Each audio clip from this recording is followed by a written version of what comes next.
Folks, Black Star Network is here. Hold no punches. I'm real revolutionary right now. Support black media. He makes sure that our stories are told. Thank you for being the voice of Black America, Roland. Stay black. I love y'all. All momentum we have now, we have to keep this going. The video looks phenomenal. See, there's a difference between Black Star Network and black-owned media and something like CNN. You can't be black-owned media and be scared. It's time to be smart. Bring your eyeballs home. You dig?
Today is Wednesday, August 7, 2024. Coming up on Roland Martin Unfiltered, streaming live on the Black Star Network, Vice President Kamala Harris, Minnesota Governor Tim Walz take to the road. They were in Wisconsin. In about 30 minutes, they'll be live in Detroit, Michigan. Y'all, 50,000 people RSVP'd for the event in Detroit. They had to move it to an airport hangar to accommodate everyone. We'll break down what is happening in this particular race. Republicans are mystified. They're attacking Governor Tim Walz for his military service. They also are attacking him. Y'all gonna love this. They're attacking him for his leadership after the murder of George Floyd. ABC News has dropped some audio of Donald Trump praising him in real time. Y'all, we're gonna break it all down for you. It's time to bring the funk on Roland Martin Unfiltered on the Black Star Network. Let's go. He's got it. Whatever the biz, he's on it. Whatever it is, he's got the scoop, the fact, the find. And when it breaks, he's right on time and it's rolling. Best believe he's knowing.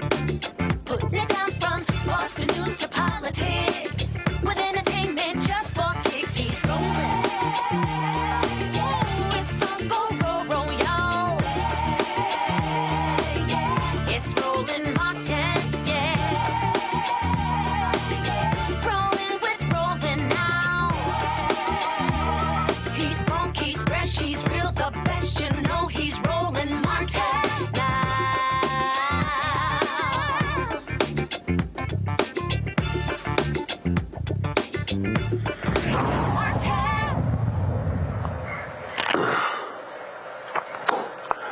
Folks, a massive turnout in Eau Claire, Wisconsin early this afternoon for Vice President Kamala Harris and her new VP pick, Minnesota Governor Tim Walz. Thousands of people gathered there in Wisconsin, some literally walking and parking 2.5 miles away just to get to this location. Look at those lines. Now, some of you may say, well, Wisconsin, here's why this matters. Wisconsin borders Minnesota. So they share some of the same TV market. 400,000 people in Wisconsin often see the news coming from Minnesota. And so you look at this energy, this enthusiasm. New polling data shows that Vice President Kamala Harris has flipped the numbers where she's now leading there. Also, enthusiasm, and this is, I'm sort of thinking back to my man Al Pacino, not Al Pacino, Robert De Niro in The Untouchables when he goes enthusiasm.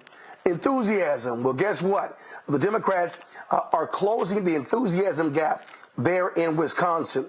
The numbers were very low when President Joe Biden was in the campaign. Well, new polling data shows you're now talking about a significant shift, if you will, in this race. The Democrats have closed it to almost 62%. So they still lag slightly behind Republicans. But you're seeing how this has completely changed the election. In addition to that, when you look at also new polling data shows that right now, Senator Kamala Harris has opened a massive lead among African Americans against Donald Trump. Right here, 80-16. 80-16. That is a 64-point lead, which of course is dramatically different. We had Vote Black Pack on. We had a new voter project, but what we're now seeing is that black folks moving aggressively towards Vice President Kamala Harris, as opposed to Donald Trump. And even in this particular poll here, they overestimate a lot of that black support. And so what you're seeing is that says 16% in many other polls. It's really topping out at about 14%. I want to bring in my panel right now, folks.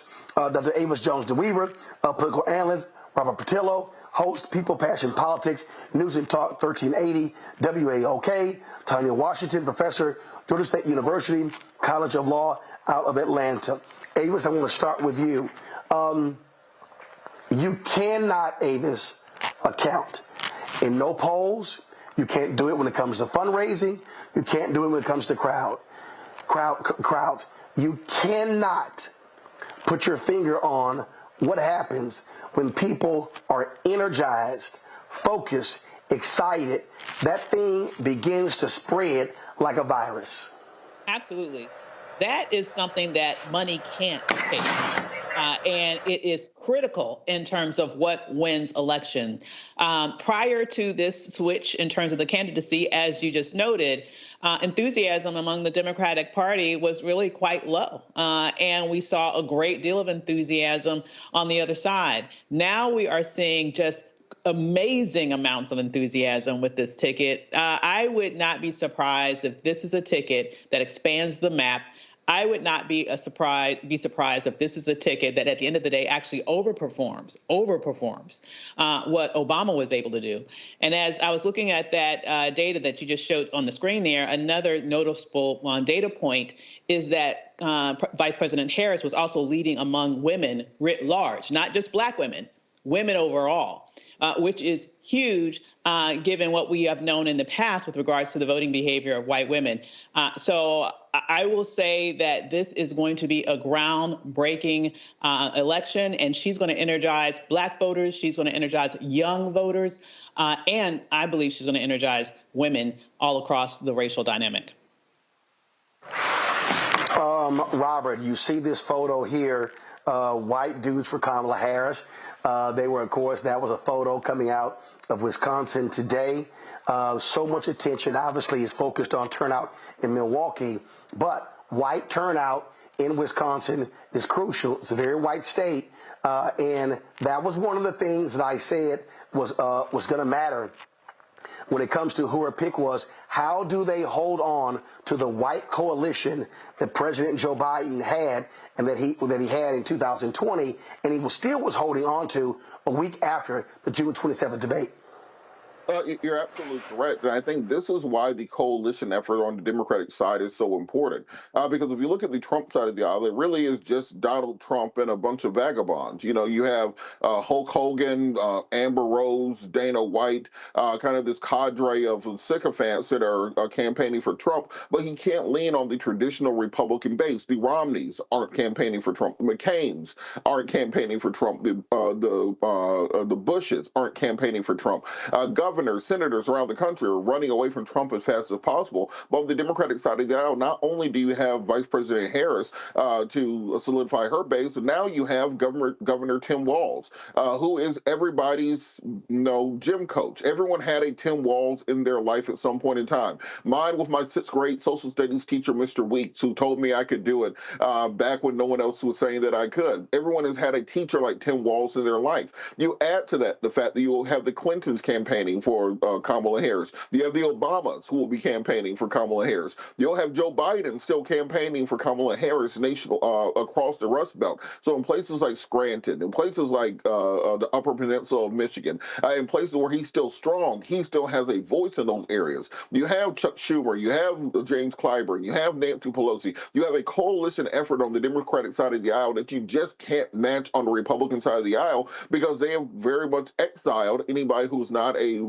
dyed-in-the-wool Trump Republican and called them a rhino. We're now seeing more Republicans nationwide coming out to support Kamala Harris and Tim Walz in their campaign. Gen Z is now motivated, even though Trump did a live stream with a YouTuber, TikToker, kick streamer, whatever it may be. We're seeing the Gen Z is now energized around the Harris Walz ticket, and I think it's going to be something we see over the next several weeks where that intensity builds up, where the cultural zeitgeist moves to this place. We're starting to see that Philly rally yesterday felt like an Obama 2008 rally.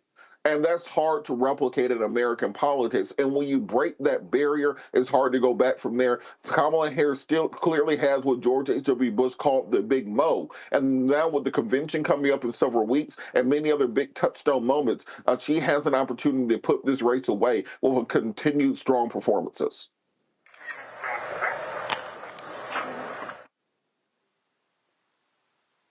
See, Tanya, here's the thing here. What Robert just laid out there, I think is, people don't realize, the Koch network, they're not backing Trump.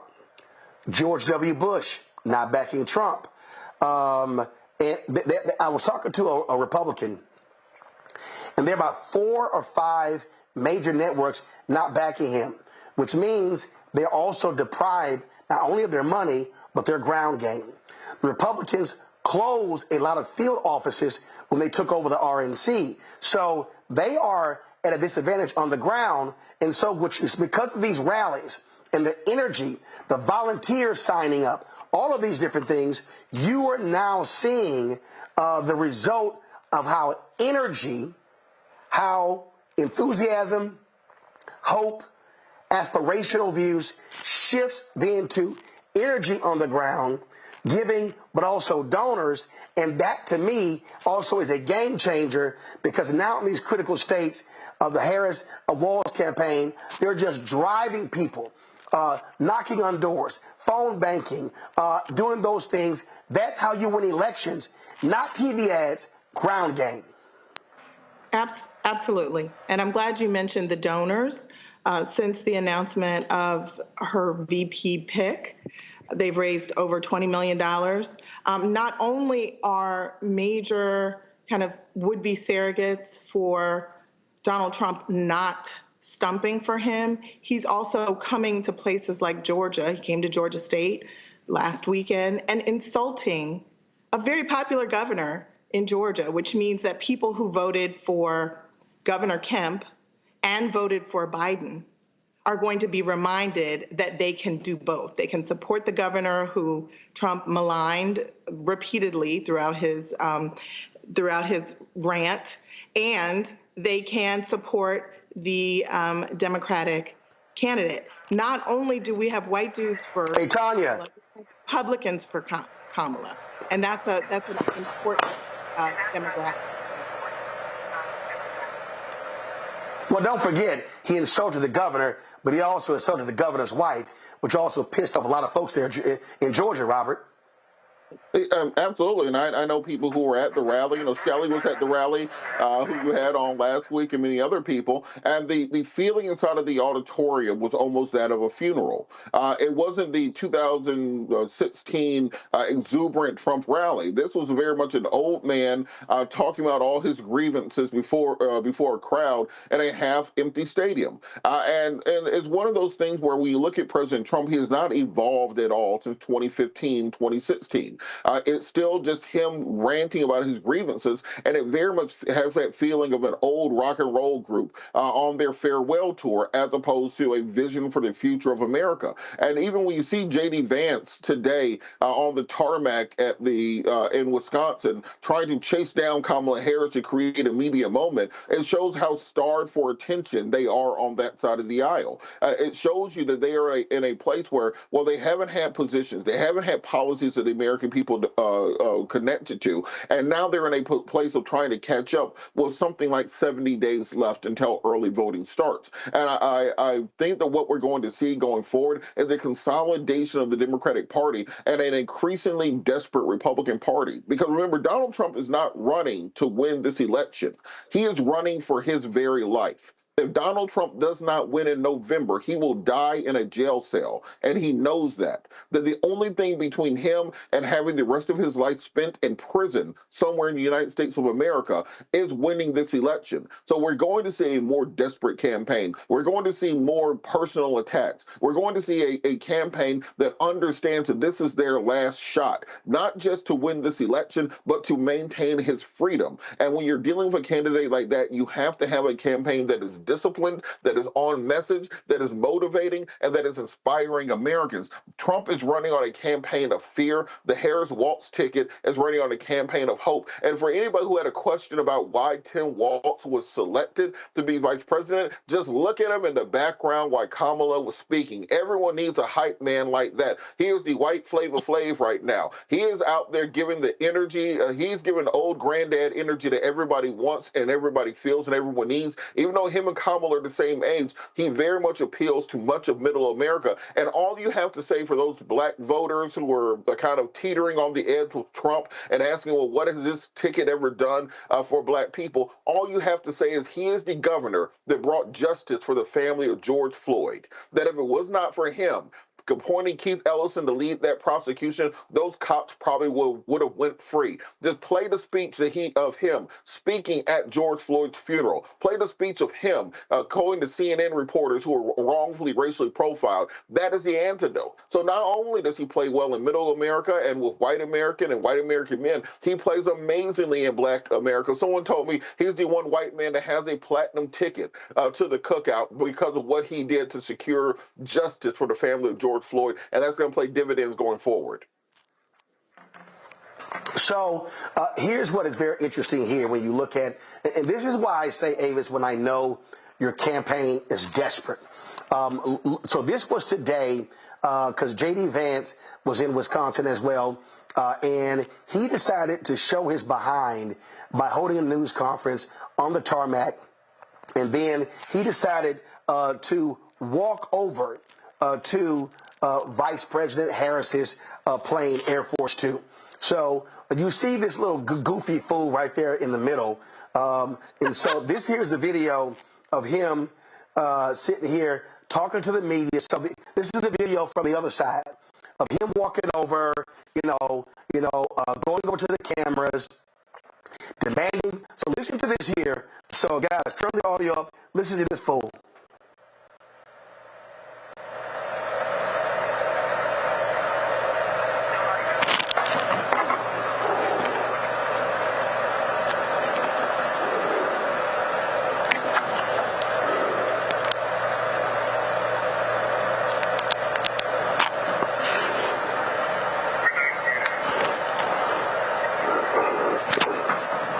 Folks, so I'm going to sit here and try to pull another try to see what's going on with the audio here.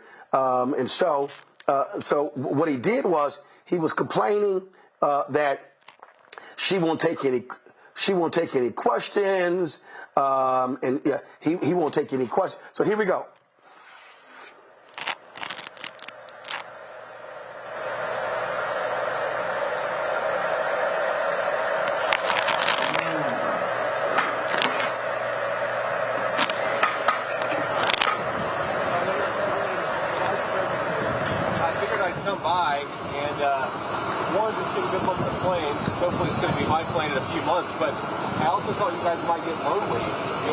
President doesn't answer questions from reporters and hasn't for 17 days. Have they given you guys an explanation for why she won't take questions from reporters? No? Nobody? Okay, great. Well, I hope that she changes her mind because it'd be good for the American people, and I think it'd be good for you all if she actually ran a real campaign instead of one from her basement with a teleprompter. So have a good one, guys. See ya. What would you like to hear from her? I'd love her to answer your questions. I'd love her to just answer what she wants to do and also explain why every single position she has changed. She pretends to be a prosecutor, yet she pretends to be a tough-on-crime prosecutor, and yet here she is wanting to defund the police. She's the border guard, yet she's opened up the American southern border. This is a person who has to answer the questions from the media, and it's disgraceful that she works for you guys. It's also insulting to the American people. But anyway, we're going to go do our event. I appreciate you guys being here. I wish she paid you some more attention. See ya.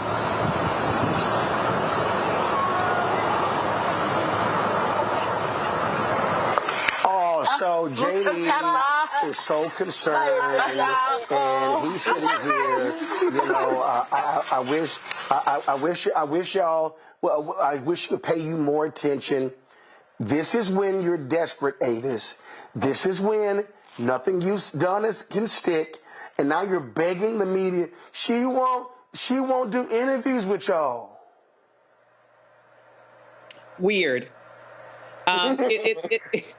It does come off desperate. It comes off. It has the energy of the pick-me guy in high school that nobody wants to date. I mean, that's really what it looks like. And for him to have the unmitigated gall to say that she has changed her mind on every issue, when he is the one who's riding shotgun with the person that he called the American version of Hitler.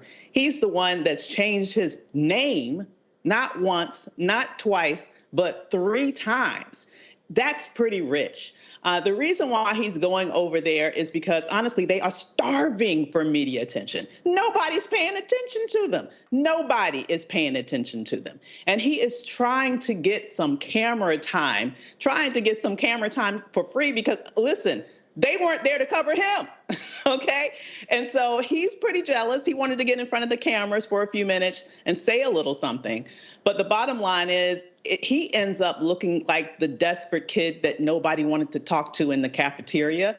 And he still is going to continue to be that person who is trying to raise these sort of faux issues because he doesn't have anything to lean on. The bottom line is they don't want to talk issues because the American people does not want to do what they want to do, Mr. Wright, the preface to Project 2025. And so because he can't talk about issues, he's going to raise these faux issues and continue to look like this desperate little man that he actually is. Tanya, this is a photo of J.D. Vance today speaking to not that many people in the parking lot. So I guess we now know why he was a little bit upset with the media attention. And the point that Avis made is absolutely correct. What's driving this campaign nuts is that they do not control the narrative. That's what's driving them crazy. They can't control the narrative. And we all know Donald Trump is going to go crazy. He is, you know right now, he's already trying to figure out what outlandish things can I say to pull back a lot of this attention because I need it. That's how his mind operates.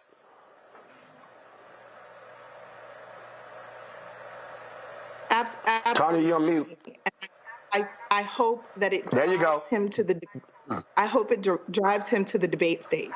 I hope that they are so desperate for media attention that they will take Vice President Harris up on her offer to be there and have a discussion about the policy differences between a hopeful future and a hateful past. And if the only way they can get media attention is to talk about their opponents, then that's a win for the Harris campaign. So I need everybody listening to really understand what I'm about to tell you. And that is, if we're talking about media, now, I'm in media, I've been a journalist, I've been in media since I was 14 years old.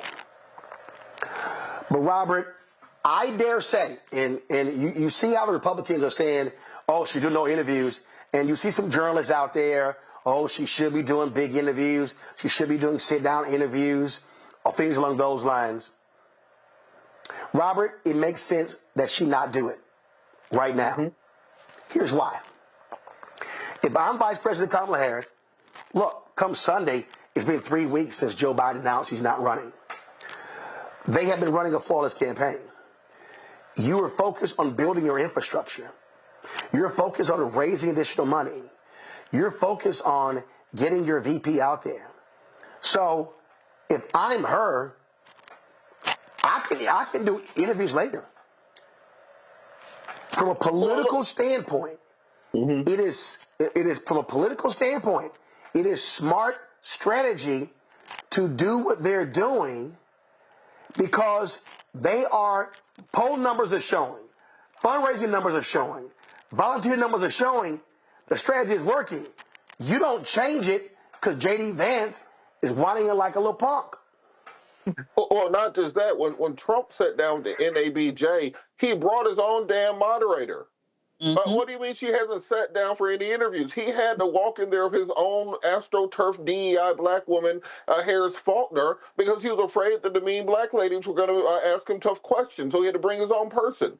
They had a debate scheduled for September 10th on ABC because he was afraid to answer questions from George Stephanopoulos. He invented his own debate on September 4th on Fox News with Fox News moderators. And I don't want to hear a damn thing about who's scared to sit down for interviews until Donald Trump comes here to the Black Star Network on a Wednesday and sits down with Roland for an hour, and the panel will sit there and ask him questions. If he does that, then by all means, Vice President Harris should go do some more sit-down interviews. But until that happens, and as long as you were saying, I want to handpick the media that interviews me, I don't want to hear a damn thing about it. And look, Vice President Harris right now, as you said, is running a flawless campaign with Gen Z. You talk former President Trump sit down with a streamer to do an interview on Kick because he thought that would get him some Gen Z votes. But right now, what is Gen Z saying on social media? Kamala Harris is brat, the word of the summer. And what are they saying about Donald Trump and particularly J.D.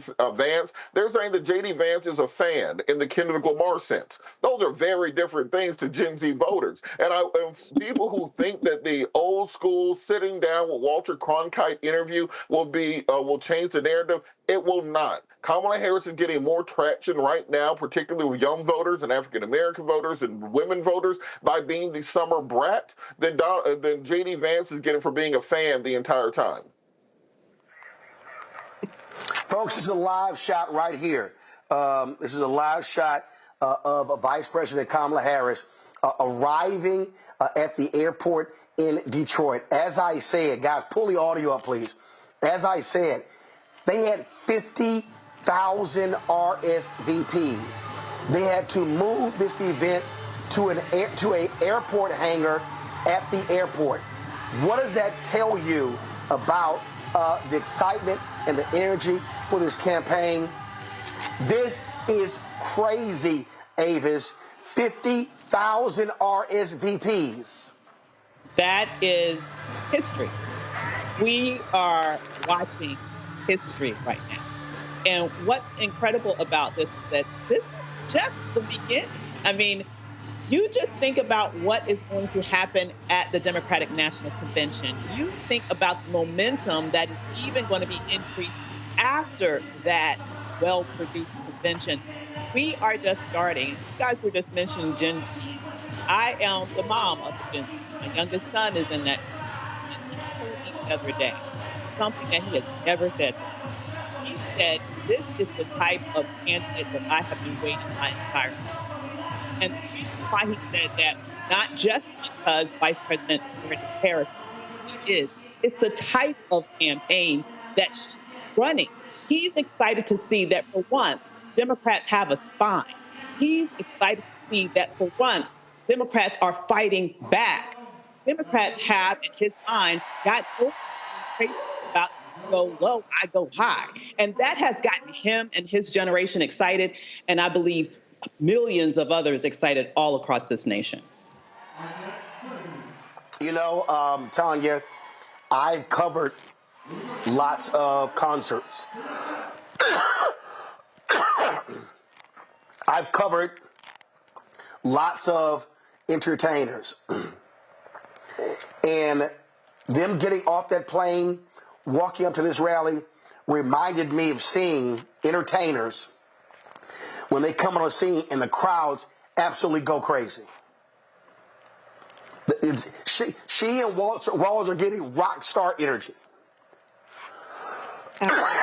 They're getting rock star energy because they're giving rock star energy. They are owning the big stage. They are bringing a hopeful message that is energized. You can't manufacture this. This is spontaneous. This is organic. This is authentic. You know, the Republicans are having to figure out how to respond. The person, Tanya, 1 second. Tanya, 1 second. Right now on stage is the Lieutenant Governor of Michigan, Garland Gilchrist. Let's go live to Detroit.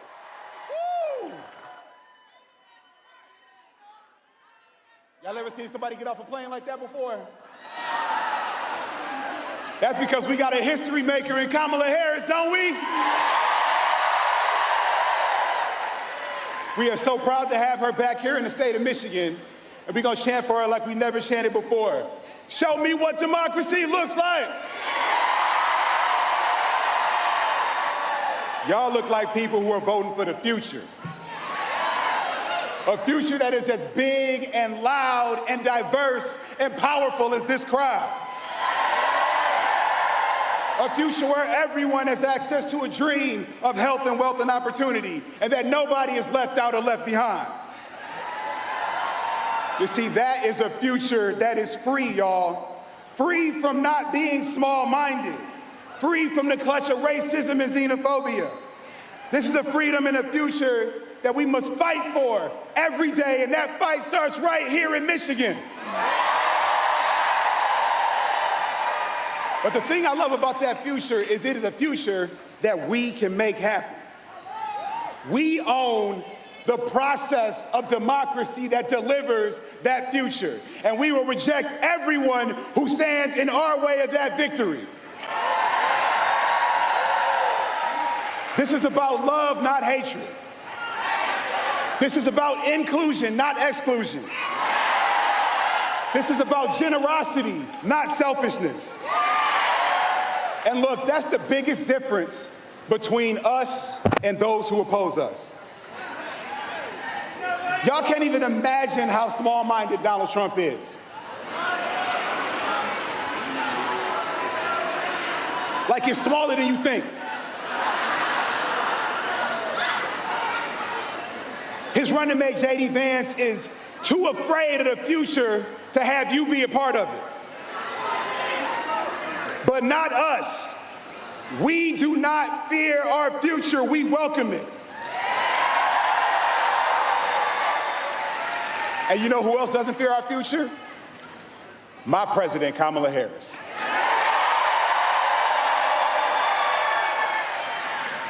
Our vice president has spent more time in Michigan than any vice president in the last 40 years because she believes in us. And I've been proud to stand tall with her almost every single time she done set foot in the state of Michigan. But we all stand tall together, right?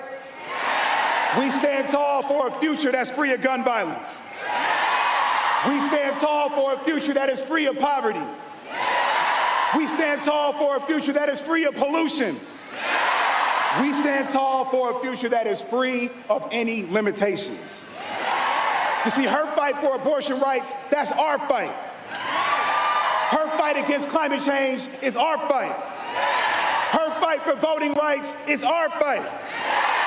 And like she says, when we fight, when we fight. Now, I know a little bit of something about being a strong number two, working alongside Governor Gretchen Whitmer. Isn't she amazing?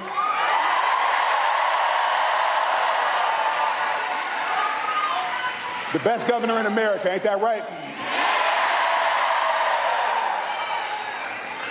But I'm so hyped that the next Vice President of the United States, Tim Walz, came here to Michigan to introduce himself to y'all and to America and to show you the freedom he's gonna fight for.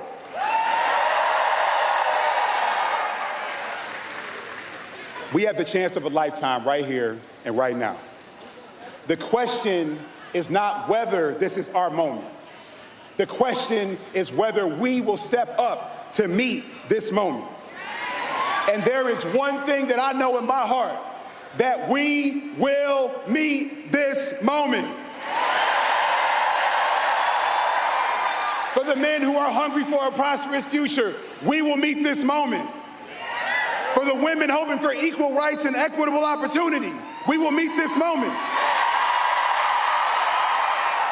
For the young Michiganders who will invent the future when we invest in their right now, we will meet this moment. And for every American ready to walk forward, we will win this moment. So let's win Michigan for our families, for our seniors, for our union brothers and sisters, for our teachers. Let's win Michigan for Kamala Harris and Tim Walz, and let's win Michigan for the United States of America. God bless you. Let's go win.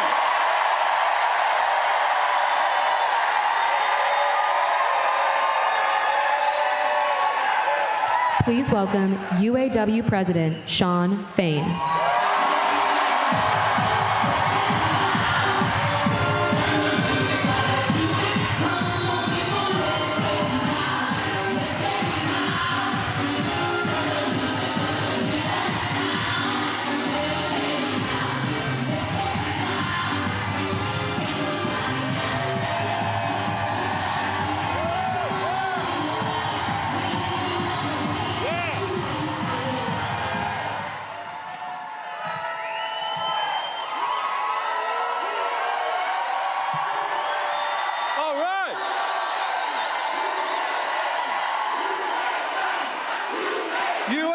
is in the house.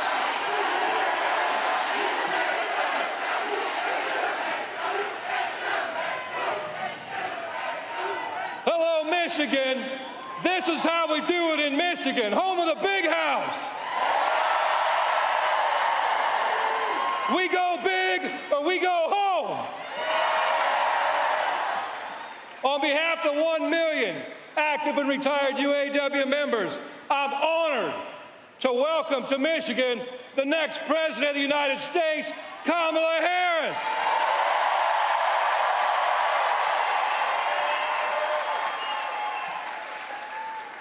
You know, as President of the UAW, I have the honor of fighting for economic and social justice for our members, for the entire working class. From the bargaining table to the ballot box. What we bargain for can be taken away tomorrow in the halls of Congress. To me, this election's real simple. It's about one question. It's a question we made famous in the labor movement. Which side are you on? And this is a simple question in this election, because on one side, you got a billionaire that serves himself and his billionaire buddies. He lies, he cheats, and he steals his way to the top. He's a lapdog for the billionaire class. And on the other side, we got a strong, intelligent, and I'm just going to put it bluntly, a badass woman.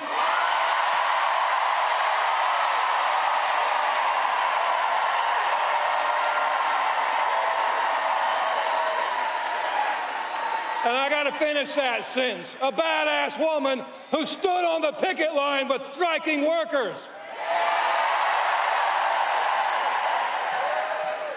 A leader who opposed free trade deals that have devastated the working class in this country, devastated our communities. A leader who takes on corporate greed and wins. Kamala Harris is a champion for the working class, and like all great leaders, Kamala Harris knows it's not all about her. It's about the people. It's about the quality of people she surrounds herself with. And you know, yesterday, Kamala Harris showed great leadership when she chose Tim Walz as her running mate.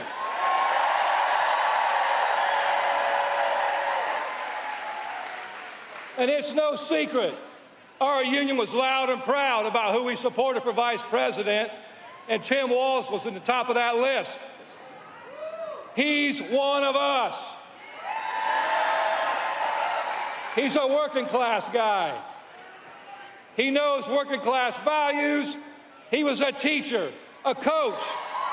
That's right, there's teachers in the house. Another group of people who've been left behind. He's a teacher, he's a coach, he's a governor, but best of all, he's a proud union member. And he always puts the working class first. With the Harris-Walz ticket, we have what I call the dynamic duo for democracy.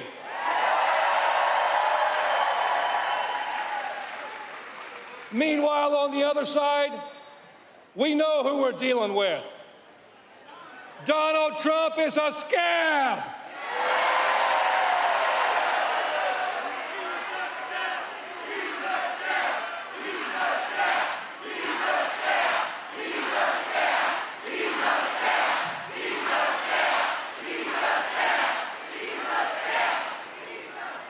And his sidekick isn't any better. J.D. Vance is a vulture. That's right. You know, every time Donald Trump gets a chance, he trashes our union and he trashes the working class. He comes to Michigan. He talks about he's going to bring back the auto industry. Let me tell you something. Donald Trump doesn't know shit about the auto industry.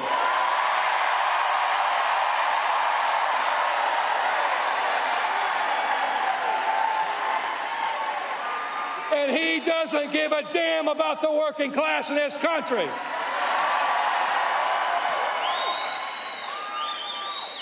And we got proof of that. You know, once upon a time, he was president of this country. And while he was president, auto plants were fleeing the country. In fact, while he was president, Ford's Romeo engine plant closed. GM's Baltimore transmission plant closed. GM's assembly plant in Lordstown, Ohio closed. In fact, in the UAW, we love using facts. And facts are indisputable. Not alternative facts that Donald Trump uses, or what we all call lies. We use facts. And the fact is this: Donald Trump did nothing to help auto workers when he was president. In 2019, GM workers went on strike for 40 days. Donald Trump was president. These workers went on strike to try to save plants that were slated to close, to try to fight for a future. Donald Trump said nothing, and Donald Trump did nothing to help auto workers.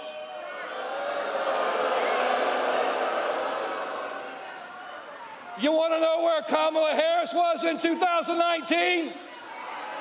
She was on the picket line with striking workers.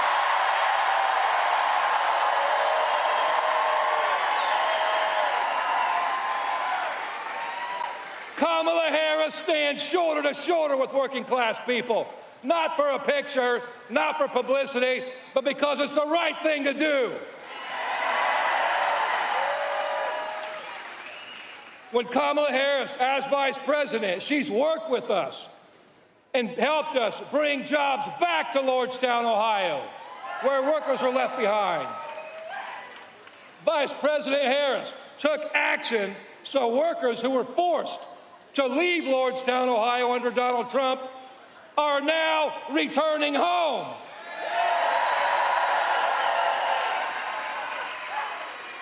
She and President Biden worked with us to save a plant in Belvedere, Illinois that was slated to close. That's the difference. Donald Trump is all talk, and talk is cheap. Kamala Harris walks the walk. She does the work, and when help was needed, she showed up. So now it's our turn. It's our turn to stand up, to speak up, and to show up for Vice President Harris.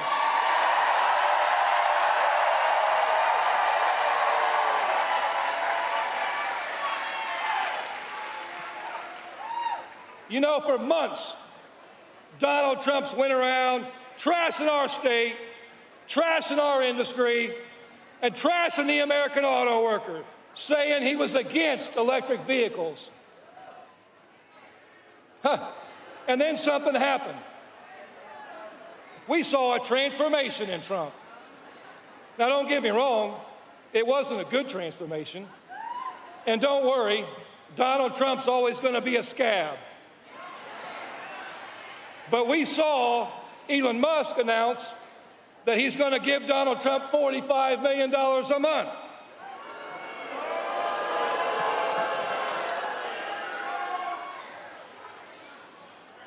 And all of a sudden, guess what? Donald Trump changed his tune. And let me quote what he said. I'm for electric cars. I have to be because, you know, Elon Musk endorsed me very strongly, so I have no choice. End of quote. Donald, you got it. Donald Trump is bought and paid for by the billionaire class. Trump is a sellout, and as president, he already showed us that under him, America is for sale to the highest bidder. He's the epitome of what's wrong with America. When three families in America have as much wealth as the bottom 50% of Americans, we have a crisis on our hands. Millions of Americans are working 7 days a week, 12 hours a day, working 2 and 3 jobs, living paycheck to paycheck, just to scrape to get by. That's right. This election is a choice. It's a choice between the working class having a shot at a better future or going backwards as millions of people get left behind.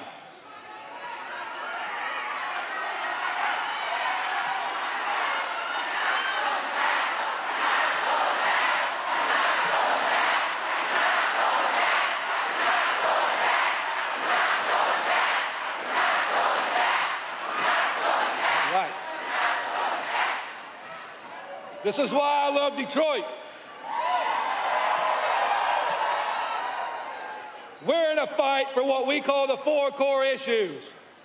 And that's what this election's about.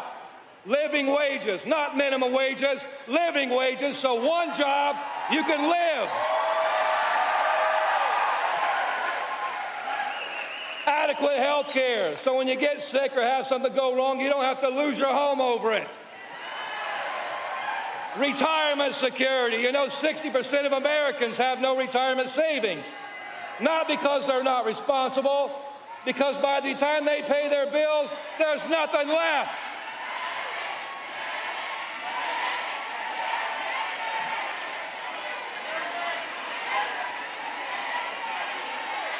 Okay, we need a medic over here. You got it? Okay, you got it.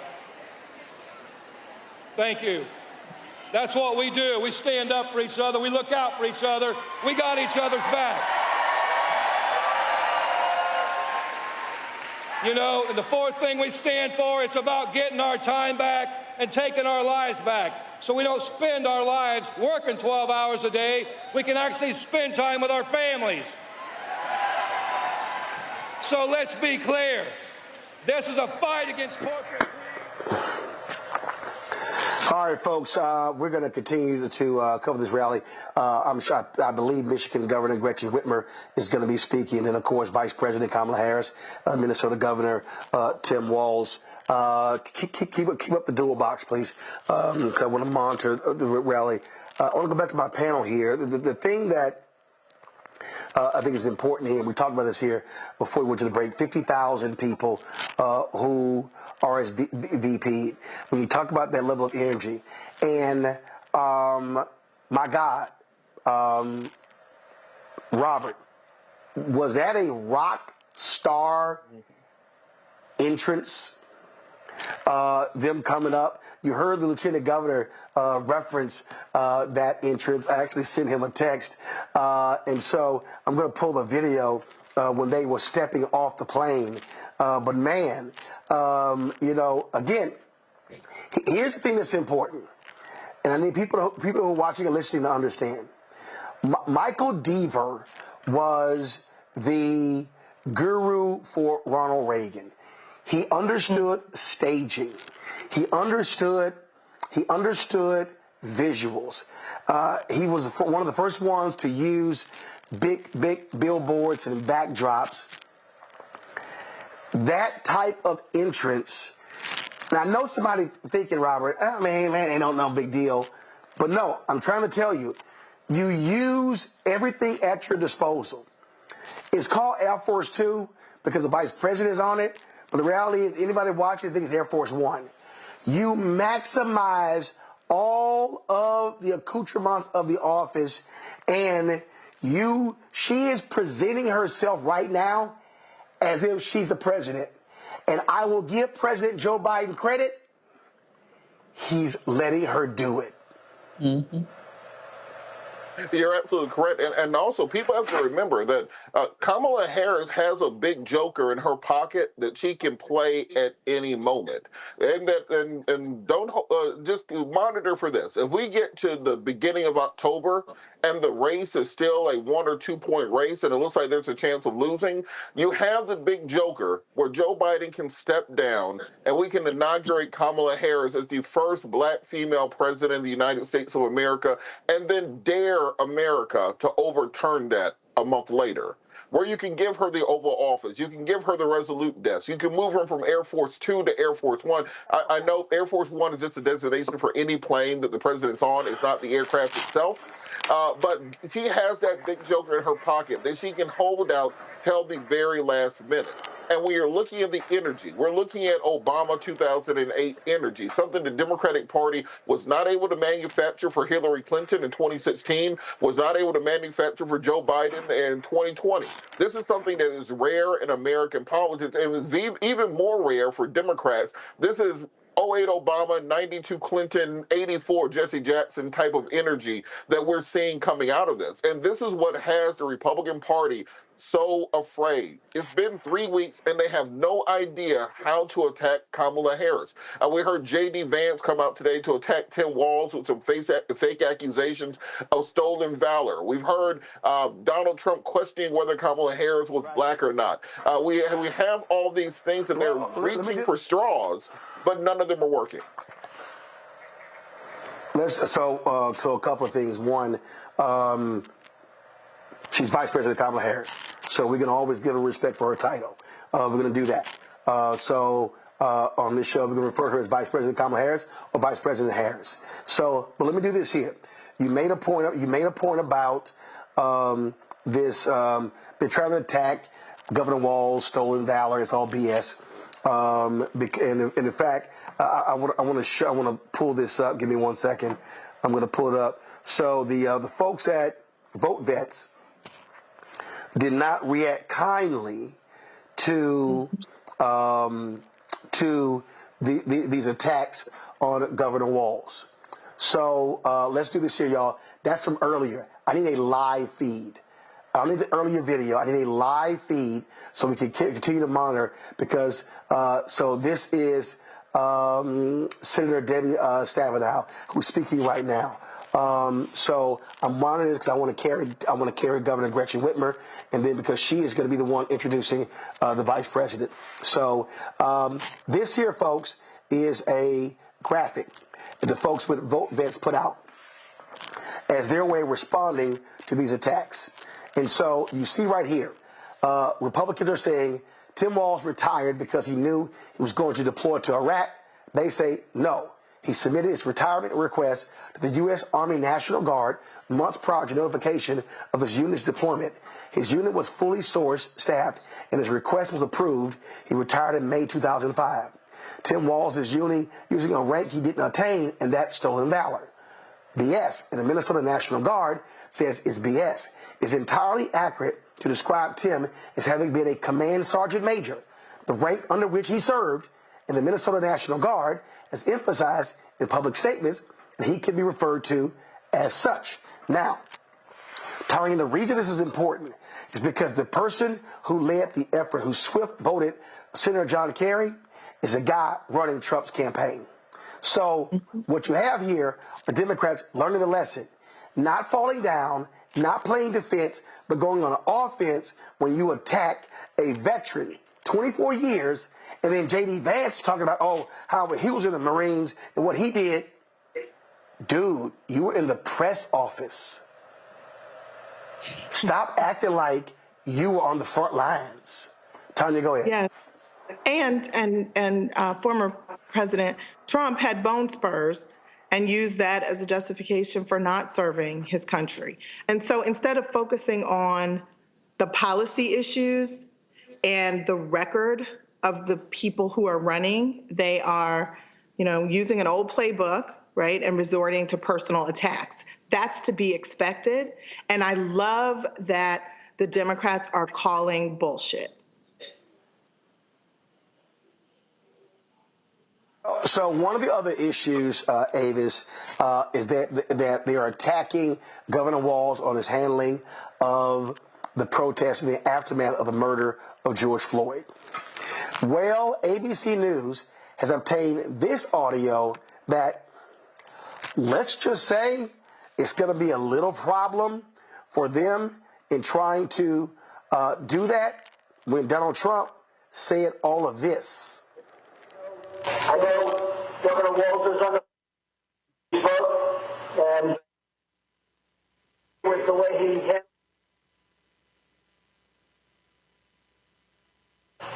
2 days, 3 days later, I spoke to the governor. The governor's, I think on the quality, he's an excellent guy. You've got a big National Guard out there that's ready to come in and fight like hell. I tell you, the best, what they did in Minneapolis was incredible. They went in and dominated. And it happened immediately.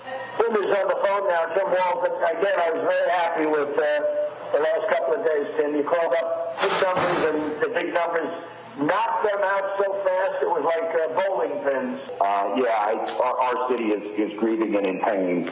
And I would just say, as far as the potential, the peaceful protesters who are expressing an outrage that is real. They witnessed 8 minutes of a man dying in front of them. At that point in time, I did something unprecedented. I mobilized the entire Minnesota National Guard, and that's what the president was alluding to with the size of the force was capable. But I think, again, Mr. President, you asked on explaining this, I would just say what's going to be very difficult. There are bad actors in this, but there is such a legitimate anger. Our real dilemma here is the transition back is to the catalyst that sparked this across the country, and that was what happened with the Minneapolis Police Department. So what we did, a lot of this, what you saw yesterday, was engaging civic leaders and the peaceful protests. And I would just close with, I think the guidance is you've got to get a handle on it with that force. That is absolutely correct. And then the transition in the next phase is trying to get those spaces for the peaceful protest. And I'm happy with these things that we have to look at of how do we get reforms. But, Tim, it showed the incredible difference between your great state yesterday and the day before compared to the first few days, which was just absolutely. Never seen it. Absolutely. A police force and take it over.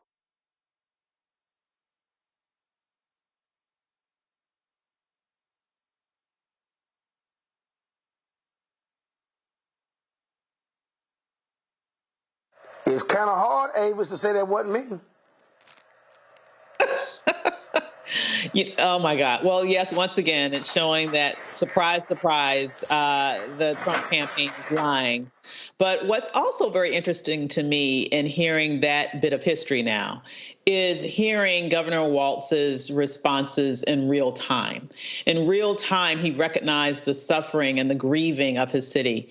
In real time, he recognized that millions of people across the country, including those in his state, watched a man being suffocated to death for 8 minutes. In real time, he talked about the right of people to peacefully protest and him meeting with individuals and leaders in his community. So we can know from that tape in real time what type of leader, not only that he is in a moment of crisis, but what type of man he is, and really speaking the truth about injustice in the moment, instead of just trying to grandstand in a way that we saw not only President Trump doing in that specific instance, but honestly, that's all he does. He wants to be a spectacle. He's not about leadership or providing solutions.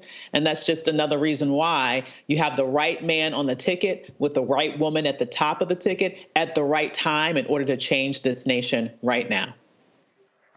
I'm just getting a kick out of what's going on here, Robert. They're flailing. And so what's happening is they're trying everything at once. And it's DEI, she's a DEI hire. She knows what the hell she's doing. And they're attacking him. I mean, they literally don't know what the hell to do.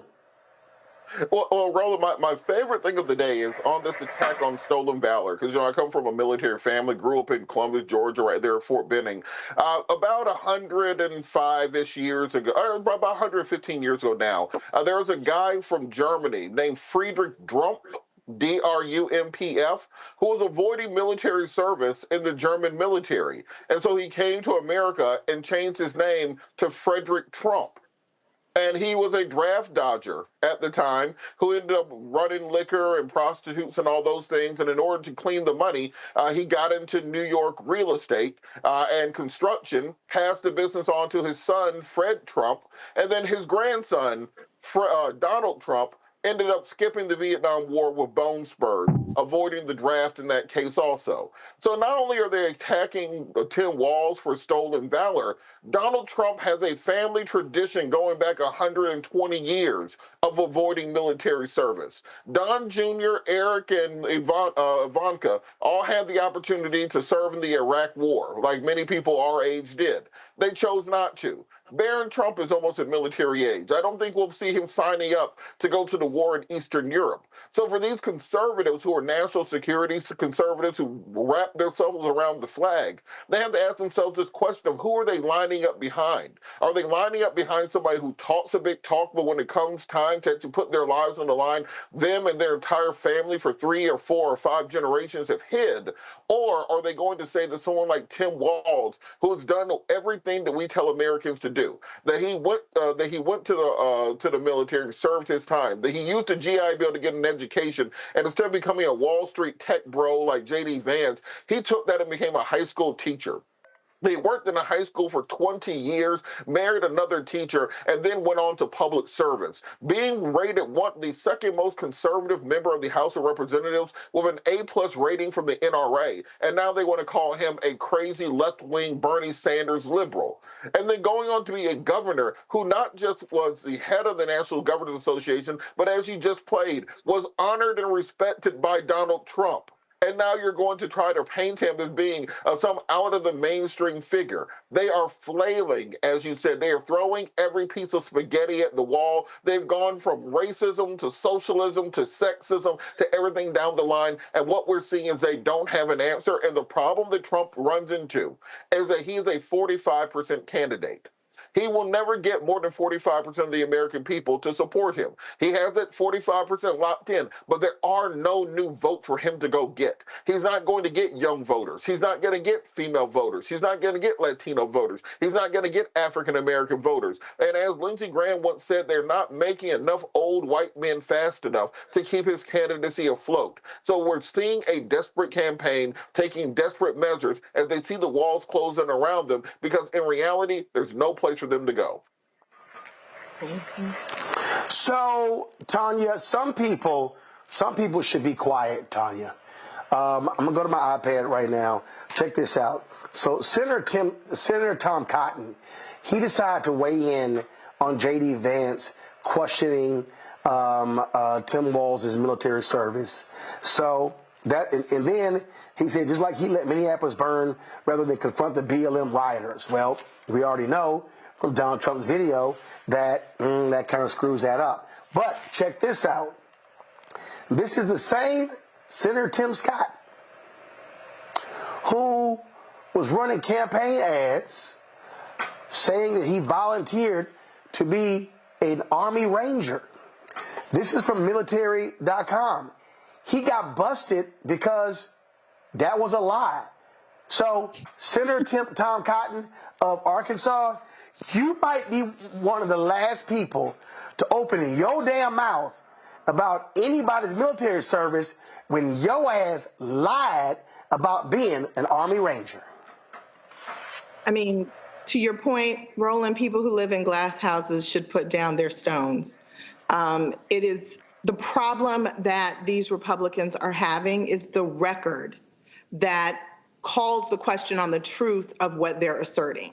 And so they say one thing, they try to characterize the vice president, they try to characterize her running mate, but the record reveals that they expressed respect for Vice President Walz, and they can't change the record. They can't change the history. And they can't change the truth. No, they can't. Folks, let's go live to Detroit. Michigan Governor Gretchen Whitmer. All right, hello, Michigan.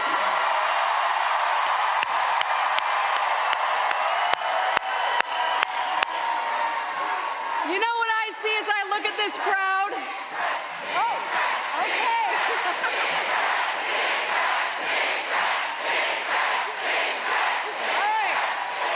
All right, you know what I see as I look at this crowd?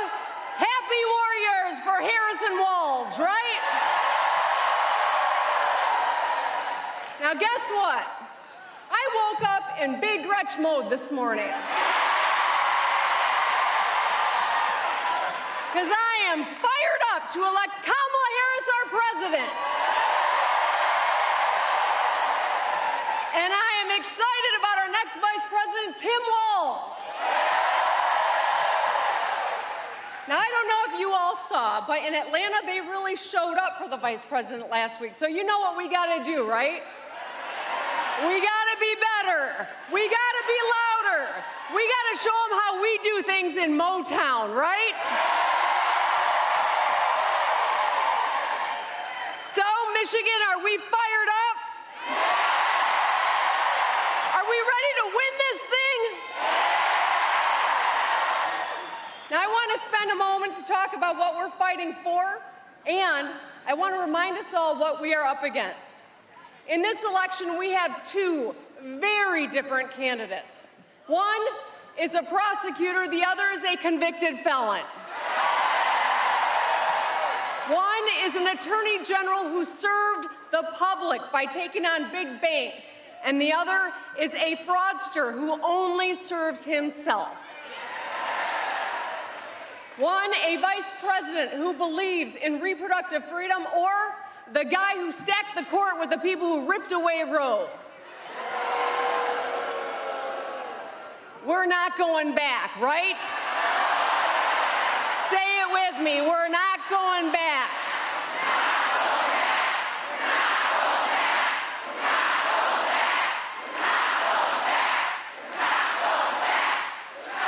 Kamala Harris wants to move us forward and the other guy wants to take us back, but guess what? We're not going back. Kamala Harris solves problems, and the other guy is a problem. We're not going back. Kamala Harris fights for our freedoms, and the other guy wants to take them away, but we're not going back. You all are doing a great job. I love you. Kamala Harris's vision for our future is all about freedom. Can you all say, hell yeah? The freedom, not just to survive, but the freedom to get ahead. Hell yeah. The freedom to breathe clean air and drink clean water. Hell yeah. The freedom to be who you are and love who you love. Hell yeah. The freedom to be safe from gun violence in your school, in your house of worship, or in your community. Hell yeah. And the freedom to make your own damn decisions about your own damn body. Hell yeah!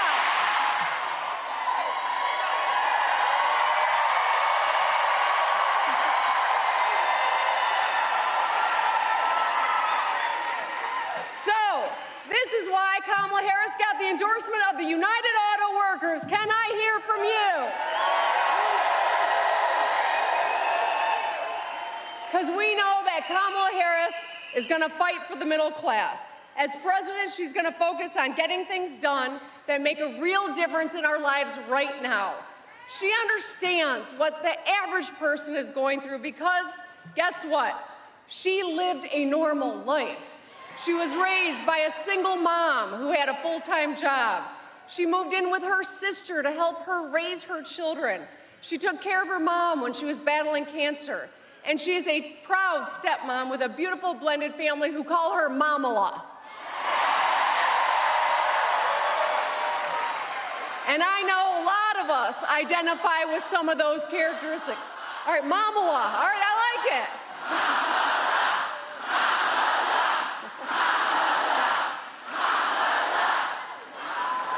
And so I want to say a few words about my good friend Tim Walz, too. Now, yes, he's a fellow Great Lakes governor, a good Midwesterner, but Tim and I get along because we both lead according to a three-part strategy. Get shit done.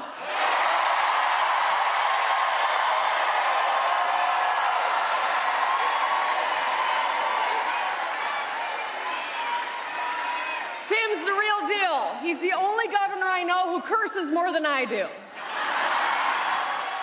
And I have a feeling that's about to change.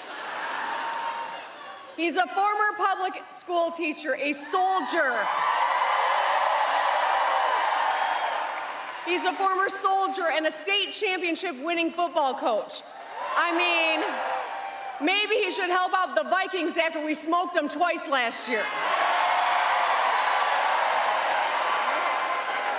I'm just saying, okay. You can't take away our Lions' pride, right? All right. But here's the thing, he's been an incredibly successful governor. Like Vice President Harris, Tim worked across the aisle to build consensus. He passed the largest infrastructure bill in Minnesota. He cut taxes for working families, delivered school meals for every child, protected public safety, grew Minnesota's economy, and so much more. Now, if a lot of that sounds familiar, it's because Tim and I have been trying to outdo one another on all these fronts for the last couple of years.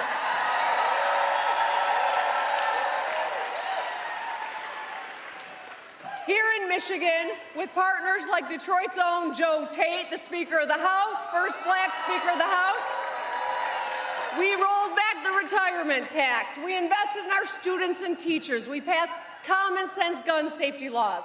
We protected abortion rights, LGBTQ rights, and workers' rights.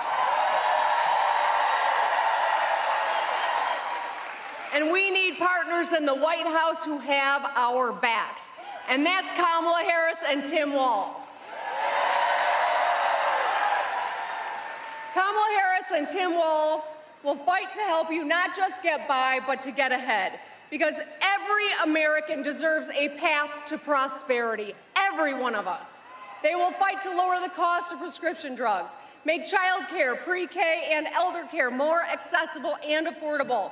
And they will go after corporations that slap on junk fees and surprise late charges. The truth is, we cannot afford another 4 years of Donald Trump. Let's just look at his record. He did zilch on infrastructure, fail. He tried slashing Medicare and Social Security and repealing Obamacare. Thankfully, he's a failure there too. He destroyed tens of thousands of manufacturing jobs. He cut taxes for himself and his wealthy friends, and he instigated the January 6th riot. And of course, he bragged about Roe v. Wade falling. So, a second term of Donald Trump would be an unmitigated disaster. We cannot trust Donald Trump, and we must make sure he does not get back into the White House.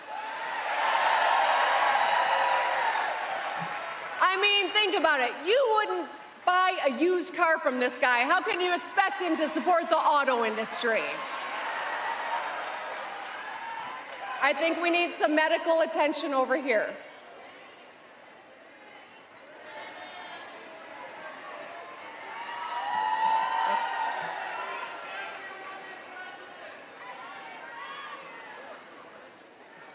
I can see someone coming. Let's give the individual a little space, please. Okay, okay. Thank you. Thank you. Thank you for looking out for one another, everyone. That's what Michiganders do. So you can't trust Donald Trump. What I was saying is you wouldn't buy a used car from this guy, much less trust him with the auto industry, right? You wouldn't let him pick up the tab at dinner or trust him to pick up the tab at dinner. How can we trust him with the world's biggest economy? You can't even let him count his own strokes on the golf course. How can we trust him to protect the rule of law? So there is a lot at stake in this election, my friends. We can send Donald Trump packing again, and Michigan is going to do it.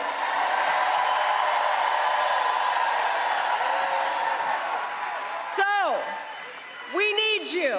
We need you to knock doors, because if you knock doors, we win. We need you to make calls, because if you make calls, we win. We need you to donate $1 or $2.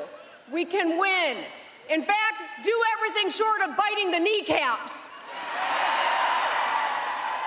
For the national press, that's a Detroit Lions thing. Anyway, when we, Michigan, elect Kamala Harris and Tim Walz, we can wake up on November 6th, the day after the election, and say for the first time, Madam President.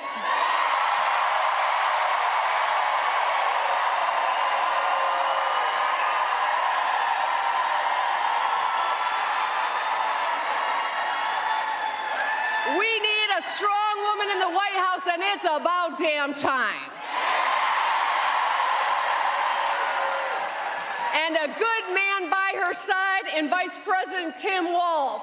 Let's get it done, Michigan. I love you.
Was Michigan Governor Gretchen Whitmer. They are making the transition. So we always see that, you know, when the vice president's coming out, they always put the vice presidential seal on the podium there. So it's only there when she's getting ready to speak, as opposed to the other speakers. And so we were told the vice president will be coming out speaking around 7:15. Obviously, it's gone a little long. It's 7:27, and so that's what's going on right now. Let me quickly go to my panel before we actually bring them out. You heard there very quickly.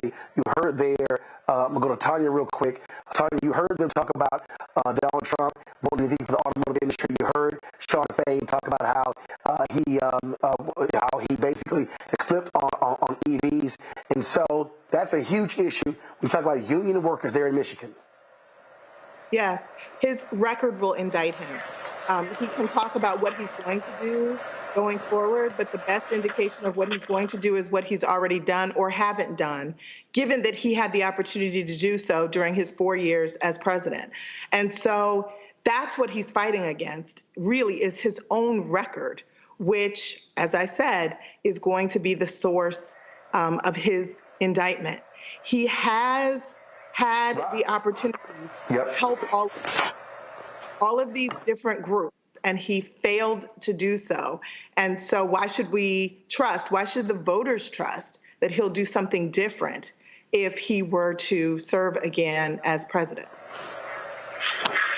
Robert, remember he promised all these jobs I think it was Foxconn coming to Wisconsin. None of that actually happened as well. And so they could also hit him on that. He made lots of promises to blue-collar workers in these Rust Belt states, did not deliver. Absolutely, and I think now they have the ticket necessary in order to do exactly that. And as I said earlier, they also have the coalition that Donald Trump doesn't have. Donald Trump went to Georgia and trashed the very popular Republican Governor Brian Kemp, trashed the very popular Secretary of State, trashed pretty much any Republican that wasn't a dyed-in-the-wool MAGA. You're not going to see those people hit the campaign trail for him when he's not there. It's a one-man show. Compare that to Vice President Harris, where she can trust Gretchen Whitmer, her to hit the campaign trail for her in Michigan. She can trust Hill Harper, who unfortunately didn't win his primary, to hit the campaign trail for her. She can trust in the entire delegations there and across the country because you have a united Democratic Party that is united in their messaging. It's very simple. You have a prosecutor versus a felon. You have somebody who supports women's rights versus a rapist. You have somebody who's going to stand up for the middle class versus somebody who is going to rape the middle class. And I think that drawing that contrast is what the American people have to see. And we're seeing that in polling, where Donald Trump, who was at one point in time up 5 or 6 points in the national polls, most recent polls have him down 5 points. And so in 3 weeks, we've seen Donald Trump squander perhaps the largest lead in American political history. And when we write the legends on this in years to come, when we look back at it, we will say this may be one of the biggest choke jobs in American history, in addition to seeing as one of the most triumphant moments for a candidate coming out of nowhere, coming for where Kamala Harris was in 2020, to really igniting the nation and becoming that voice of the future. And that is what Republicans are afraid of. And this is why we're seeing more and more outlandish attacks. None of them seem to be landing. Right. Avis Jones DeWeaver, he also has been trying to disavow Project 2025. But actually, this dropped today. This is a photo of Donald Trump on a private plane, a 45-minute plane ride with the CEO of the Heritage Foundation, Kevin Roberts. It's a little hard to say you didn't know the guy and you never met him when this is a photo of you on a private plane flying to their conference. This man lies like he breathes. So why are we surprised to see any of these things that keep coming out about him that is counter to what he is telling the public? Okay. And as you mentioned before, the bottom line is this. He is running not to get in the White House. He is running to stay out of jail. So he will say anything. He will do anything. He will not pull any punches that he thinks that he can use for his benefit, including stacking up people who he believes will try to pull a switcheroony on us after the election. I mean, I'm not putting anything past this man. And so the importance of this election is huge because it's about being not only winning, but winning by such a margin, winning by such a huge statement that it will be impossible for them to finagle their way into the White House by cheating. And the beautiful thing is that we are seeing in Kamala Harris, the vice president of this United States, the type of candidate that has energized the Democratic Party in a direction that we have not seen, honestly, as you mentioned here, in well over 10 years. And so this is a woman who was made for this moment. This is a moment that was made for her. And this is the candidate that is going to literally save democracy that is at stake if we were to once again go back to that tyrant in the White House. Folks, we are awaiting for Vice President Kamala Harris to speak in Michigan. University of Detroit Jesuit High School. And I am excited to attend Wayne State University in the fall. I am so excited and so honored to be here today to support Vice President Kamala Harris and Governor Tim Walz, who I'll be casting my vote for in my first ever presidential election this November. Medic, we need a medic. We need a medic over there.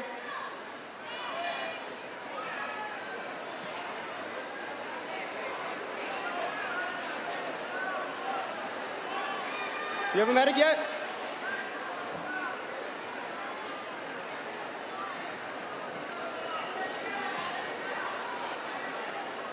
As a young black man in America, I don't often see people who look like me in positions of power. And now, finally being 18 years old and participating in this monumental event for the first time ever as a first-time voter is incredibly meaningful to me.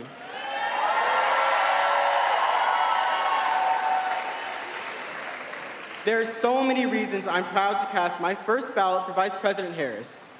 She's been a champion of so many causes that are close to my heart. There's a lot I could say here, but you guys have already been standing for a while, so I'll just give you one example. Protecting our environment. Since the 6th grade, I've been involved in environmental projects in my community, like my elementary and middle school's Solar Energy Club, where we advocated for solar panel installations and educated students on the renewable energy benefits.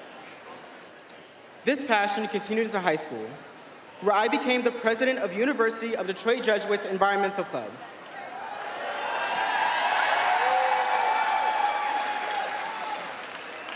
We built a mental health garden that benefits students and also acts as a safe haven for wildlife. Unlike Donald Trump, Vice President Kamala Harris has been a champion for environmental justice, including casting the tie-breaking vote to pass the Inflation Reduction Act, the largest bill to fight climate change in our nation's history.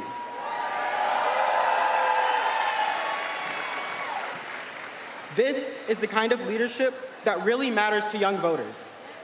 We care about the future of our planet because it's our future.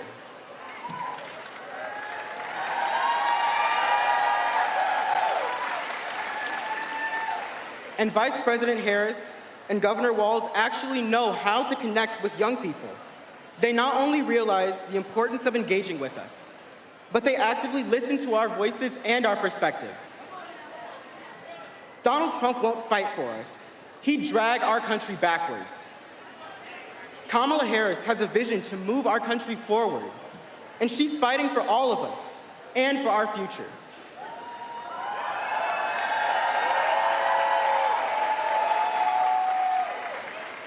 Me speaking to you all today as an 18-year-old Black, first-time voter from Detroit,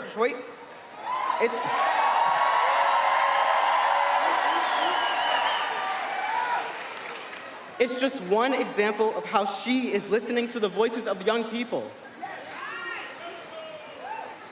On Tuesday, November 5th, we all have one job, and that is to vote Vice President Harris and Governor Walz into the White House.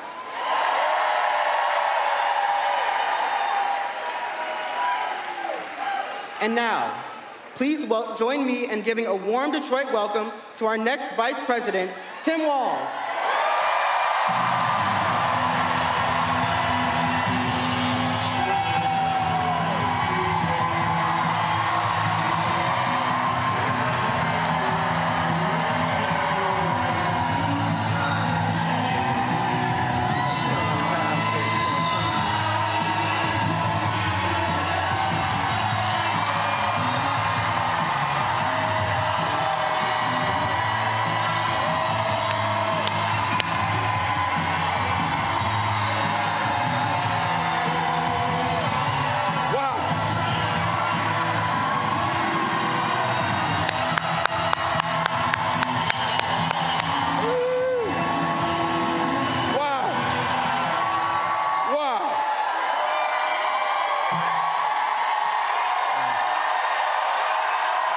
Thank you.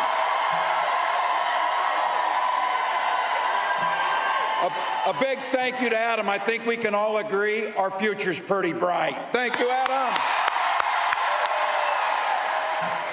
And hello, Michigan. We Minnesotans, you probably know this, we're a stoic people of few words. But holy hell, can you throw a party here in Michigan? Wow. I want to take a moment to acknowledge a few friends, folks that I've gotten to know, and let's be very clear. This is someone who I consider my dearest friend, and someone who taught all the other governors how to fix the damn roads, Governor Whitmer.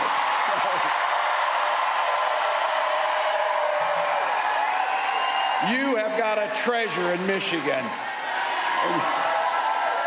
And I'll tell you what, we share a lot between us in the upper Midwest. We share. Oh, we need some water. We have somebody down. We need some water. Medic. We need a medic right here. You got somebody here? Got him? All right, we got a medic on the way. Thank you for caring for your neighbors. Thank you for showing what Michigan does. Look, we share a lot of things. That's one of them. We're neighbors and we're not weird, that's for sure. But I got to tell you, something else we share is a care for the incredible natural resources. We in the upper Midwest, in our states, we care for 20% of the world's fresh water in those Great Lakes. The Great Lakes have no better friend than your Senator Stabenow. I got some members of Congress I had the privilege of serving with and some that are new to that place. Let's be clear. We got to put gavels in the hands of these Democratic representatives so that we can get some work done. My friend Dan Kildee, Debbie Dingell, Haley Stevens, Alyssa Slotkin, Hillary Scholten, Representative Thander, I believe just won a primary here, Wayne County Executive Warren Evans, and the chair of the Michigan Democratic Party, Lavora Barnes. Thank you. And I want to just take a moment. It's been a pretty interesting 24 hours for me, I'll have to be honest. And I don't know how I could explain to you walking into that arena in Philly or that field out in Wisconsin or right here to what I have been told is the largest rally of the campaign.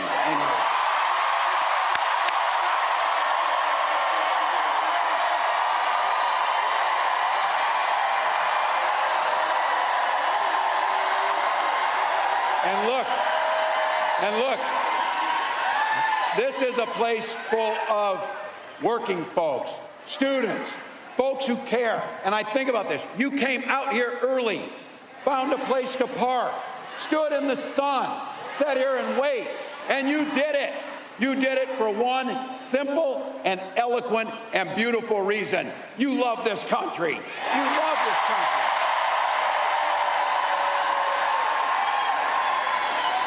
I couldn't be prouder to be on this ticket and to help make Kamala Harris the next president of the United States.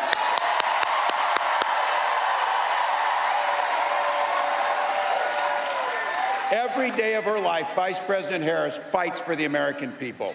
She's taken on predators, fraudsters, and transnational gangs. You heard it. She stood up to powerful corporate interests, and she has never hesitated to reach across the aisle, try and find some common solutions. And she has done it, and this is what we know.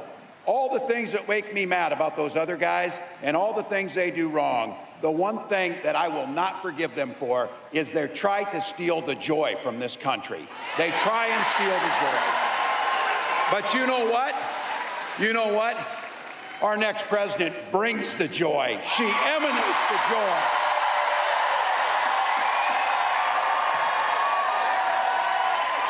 I know a little something about that commitment to people. I was born in a small town of 400 people in Nebraska, and community was the way of life. My mom and dad taught me you show generosity to your neighbors and you work for a common good amongst them. At 17, I joined the Army National Guard.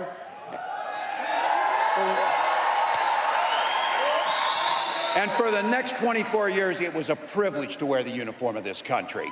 And just as it did for my dad, a Korean War era veteran, and millions of others, I used the GI Bill to get a college education. Followed a bit in my dad's footsteps. He was a teacher.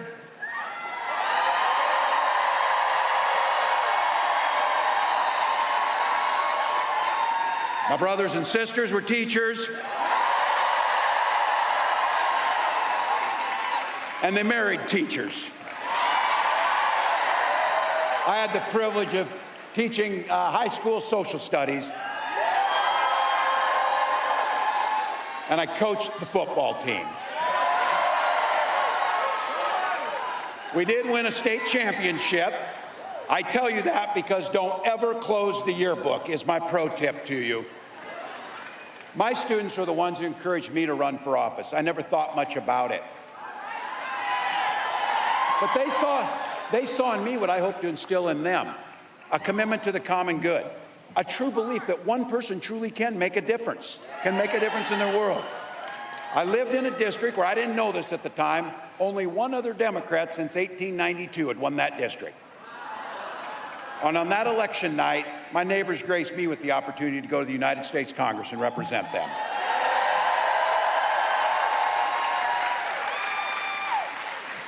I learned how to compromise without compromising my values. I learned how to work across the aisle to get good things done for people. And now as governor of Minnesota, I bring those experiences together so we can tackle some of those hard problems, inequities, climate change, all of the things that we care about. Now, we got a lot of shared values in this room. By the way, is labor in the room?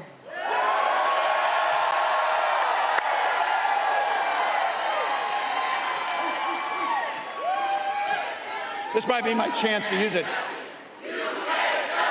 Yeah.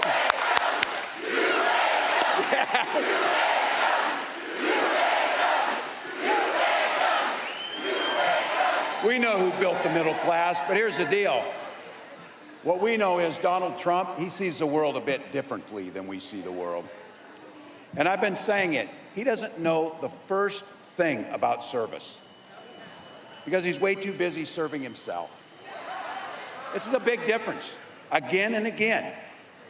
He does things that weakens our country, only to strengthen his own hand. He mocks our laws, he sows chaos and division amongst the public, and that's to say nothing about his record as president. He is that. Look, we had the worst crisis of a generation, and he froze during COVID.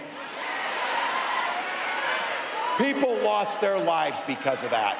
He drove the economy into the ground, and make no mistake, violent crime was up during Donald Trump's presidency. And that's not even counting the crimes he committed. So, some of the gray hairs in here remember a Republican Party that used to actually talk about freedom. These guys, when they talk about freedom, it means government has the freedom to invade your exam room with your doctor. Now, I know, look, we got a lot of commonalities. And I'll say this, as an NFC North guys, Vikings fans are proud of the Lions. I will say that. I will say that. But in Minnesota, we respect our neighbors' personal choices. We may not agree with them or make them from ourselves, but I've been saying this, you all know it. Our golden rule is mind your own damn business. Just mind your own business. It's amazing what minding your own damn business does to make things work better. Don't like a book, don't read it.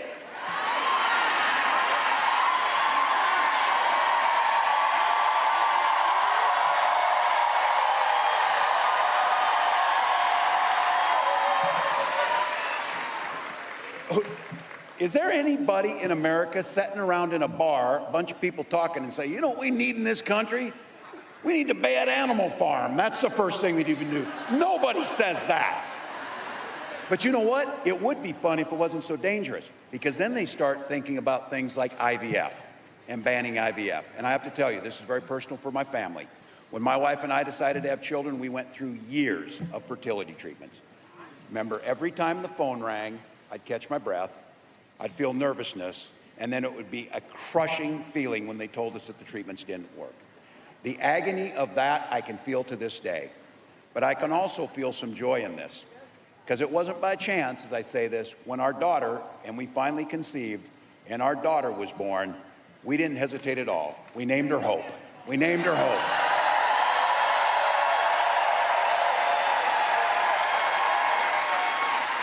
But I do have to tell you something about hope. My wife always tells me this. It's not a damn plan. We can't hope we beat this guy. We can't hope that things get better. We go out and work our butts off to make sure it happens.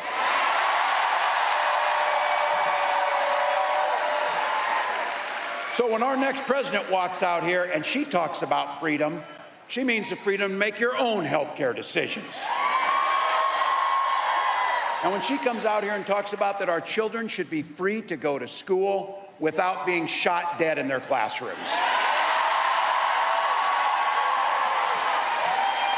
Look, we believe strongly in Minnesota in the Second Amendment, just like you do. But we also believe strongly in common sense gun violence prevention laws.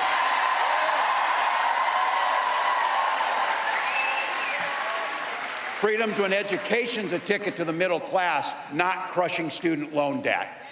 And it's a place where we know freedom means we settle our political differences not through violence, but with our votes.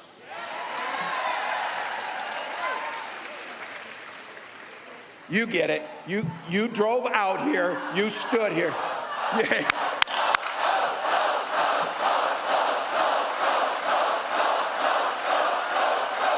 Please. Look, and let's all decide right now on this, whatever. We know it's going to be a hard race. We know it's going to be close. But let's don't be so close that these guys have anything to say. Let's don't be so close that there's anything. Let's just win the damn thing by a broader margin. Simple proposition. This election's about which direction this country's going to go in. We know Donald Trump's taking us backwards. And don't believe the act. He's playing dumb. He knows exactly what Project 2025 is going to do to our personal liberties.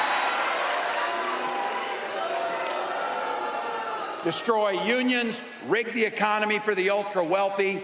We know that when he goes back, he's picking up and doing the same things he did when he was there the last time. Except, you all know this, it will be much, much worse when he comes back. Raising costs for all of you, repealing the Affordable Care Act. He doesn't care. Gutting Social Security, and be very clear. They can say whatever they want. They are banning abortion across this country, no questions asked. No questions asked.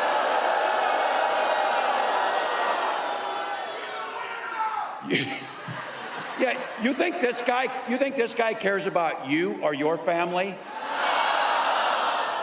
His running mate has the same dangerous and backward agenda as Trump. Well, heck, you all know it. Every regular person in the heartland went to Yale, had Silicon Valley billionaires fund his career, and then he writes a book trashing the very community that raised him. That whole thing is, I wasn't calling anybody names. I was just making an observation about them. We can see it.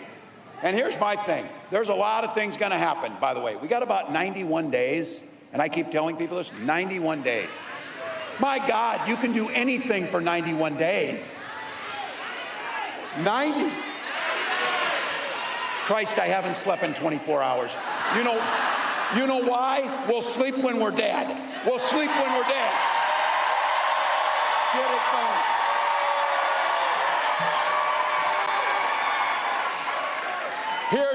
Here's my brass ring I'm looking for. I can't wait to debate this guy. I cannot wait to talk about what they think. I can't wait to ask him why he wants to take health care and take reproductive rights, and why he wants to make sure that the wealthiest pay no taxes as we destroy unions in the middle class. So here's the deal. You said it. These ideas that they're putting out there, they are weird as hell. No one's asking for it. No one's asking for it. We're asking a fair shot. We're asking for health care and child care. We're asking for an education. We're asking for safety in our streets. That's what we're asking for.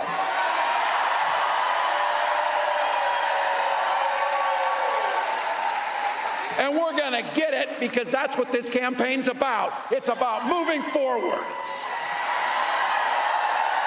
Look, you know that Kamala Harris believes that you should be making the own choices in your life. She believes that every person should have an opportunity to enter the middle class. She believes in something so beautiful and simple with joy. She believes in the promise of this great nation.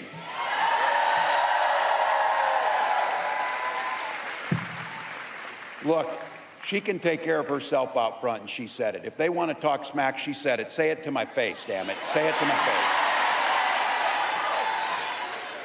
But what I got to say is, we got to have her back. We got to have her back. So, Madam Vice President, thank you for the trust you've placed in me. Michigan, help me right now give a warm Midwest welcome to the next President of the United States, Kamala Harris.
incredible Vice President.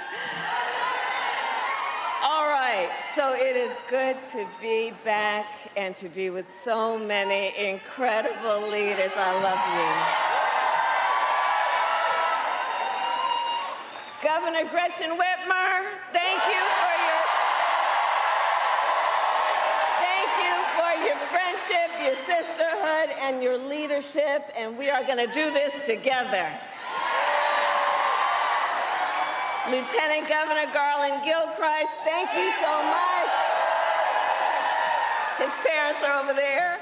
And the members of Congress, including Senator Debbie Stabenow, my dear friend.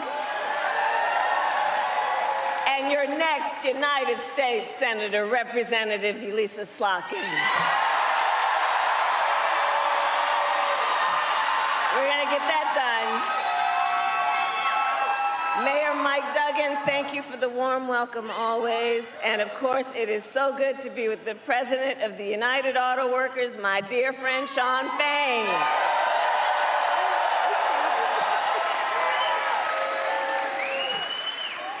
And last week, it was my honor, it feels like last year. Last week, it was my great honor to accept the endorsement of the United Auto Workers.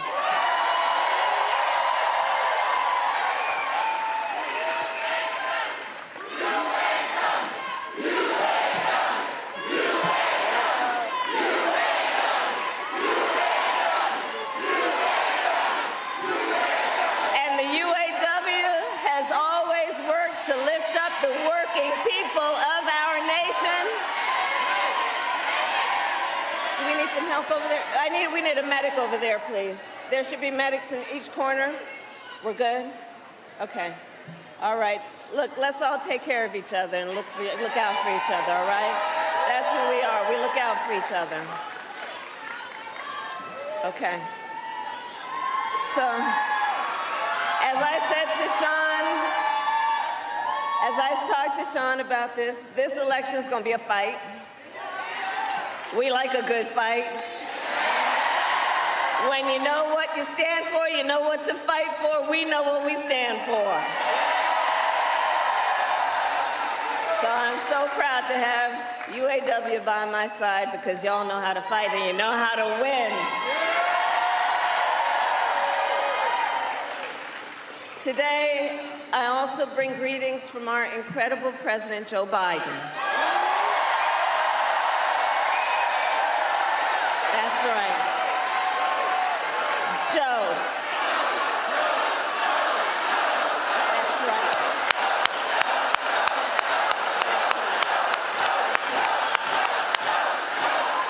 And I know we are all deeply, deeply grateful to Joe for his lifetime of service to our nation. And we thank you, Joe Biden, each and every day for all you are and all you still have yet to do.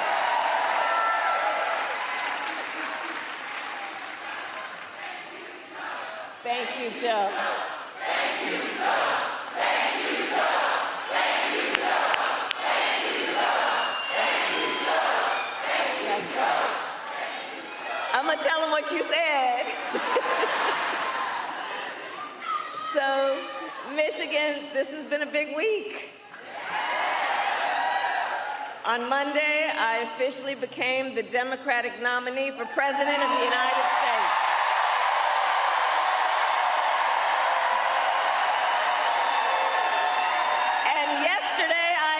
My running mate in this campaign, Governor Tim Walz. And as you just heard, he has an incredible record as governor of the great state of Minnesota. And to those who know him best, some people are just getting to know him, but I'm going to tell you, you got to know him real quick because he's incredible. He's a serious, serious man. He has been a serious leader, and he loves our country. And you know, I've talked to some of the people who know him best, like his wife, Gwen. And to Gwen, Tim Walz's husband. To his kids, Hope and Gus, he is dad. To his fellow veterans, he is Sergeant Major Walz. To the people of southern Minnesota for 12 years, he was a congressman. To his former high school students, he is Mr. Walz. And to his former high school football players, he was Coach.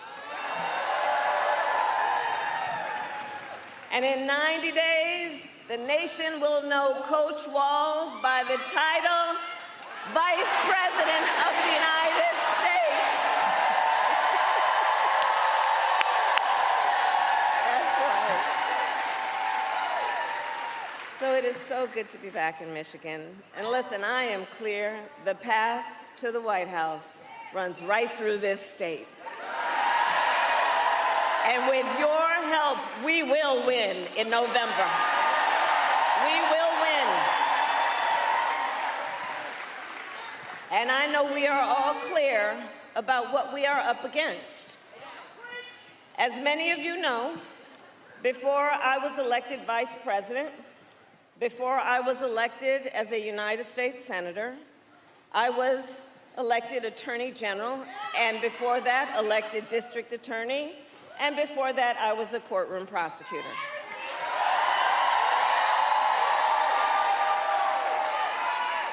In those roles, I took on perpetrators of all kinds.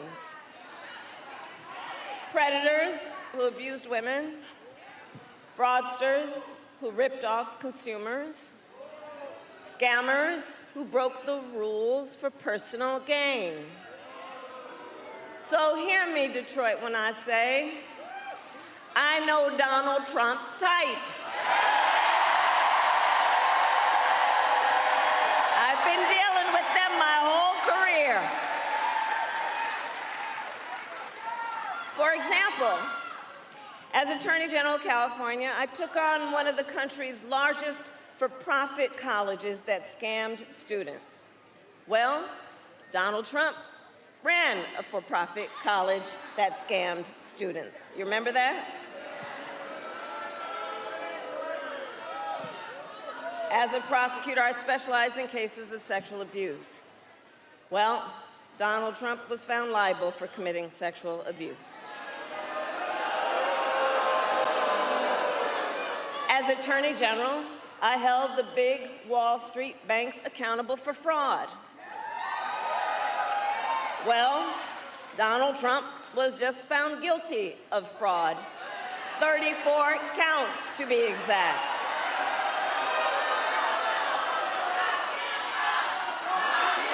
Well, hold on. You know what? Here, hold on. Here's the thing. The courts are going to handle that. We're going to beat them in November. We'll beat them in November. We'll handle that. But all that to say, in this campaign, I proudly put my record against his any day of the week.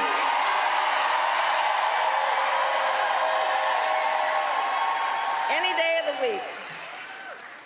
But make no mistake, our campaign, this campaign, is not just about us versus Donald Trump. It's bigger than that. It is about two very different visions for the future of our nation. One, ours, focused on the future, and the other, focused on the past. And Michigan, we here fight for the future. We fight for the future. We fight for a future where every worker has the freedom to join a union, where every senior can retire with dignity, a future with affordable housing, affordable child care, affordable health care, and paid leave. A future where we build a broad-based economy where every American has an opportunity to own a home, to start a business, and to build wealth.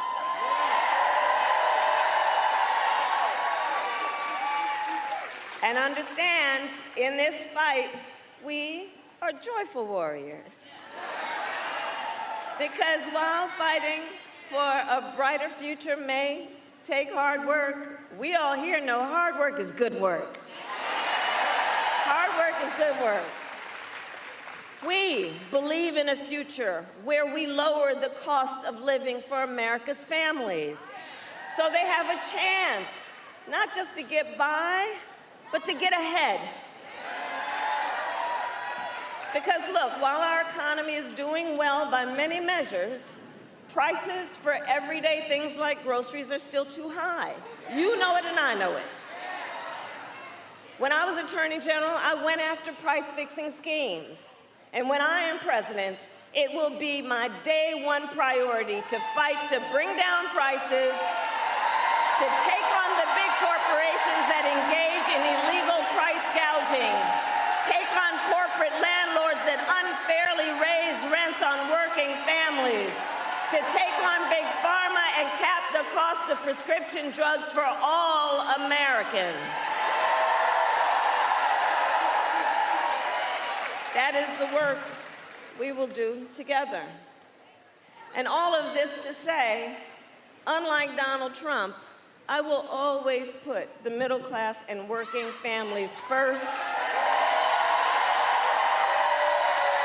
Because Coach Walz and I know the middle class built this great country of ours, and when the middle class is strong, America is strong.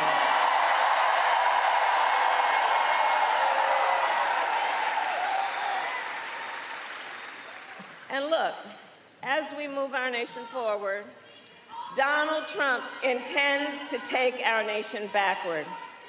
Just look at his Project 2025 agenda. Project 2025.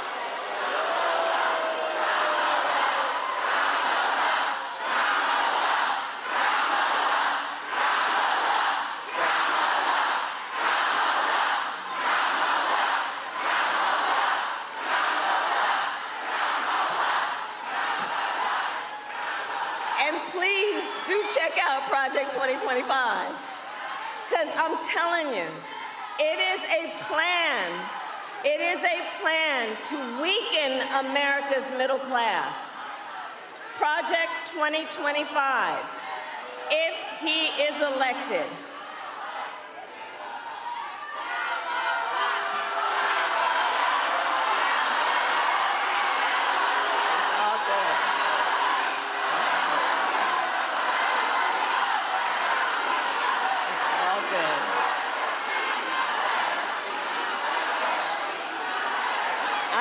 Because we believe in democracy. Everyone's voice matters, but I am speaking now. I am speaking now.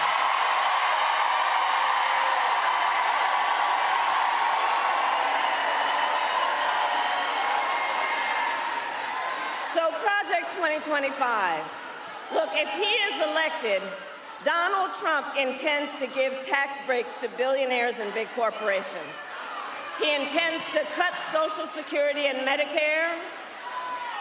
He intends to surrender our fight against the climate crisis, and he intends to end the Affordable Care Act. You know what? If you want Donald Trump to win, then say that, otherwise I'm speaking.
And again, understand, Donald Trump intends to end the Affordable Care Act and take us back to a time when insurance companies had the power to deny people with pre-existing conditions. We all remember what that looked like. And we're not going back. We're not going back. Our fight is a fight for the future, and it is a fight for freedom.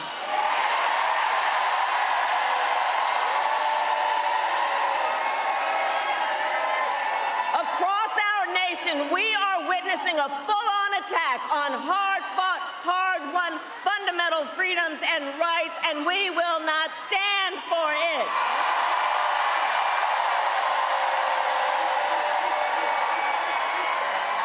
Attacks on the freedom to vote, attacks on the freedom to be safe from gun violence, the freedom to breathe clean air and drink clean water, the freedom to love who you love openly and with pride, and the freedom of a woman to make decisions about her own body and not have her government tell her what to do.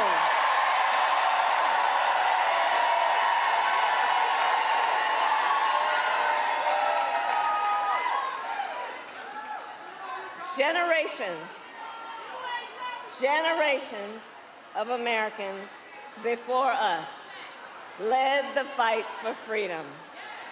Now the baton is in our hands, each and every one of us. So we, who believe in the sacred freedom to vote, will finally pass the John Lewis Voting Rights Act and the Freedom to Vote Act.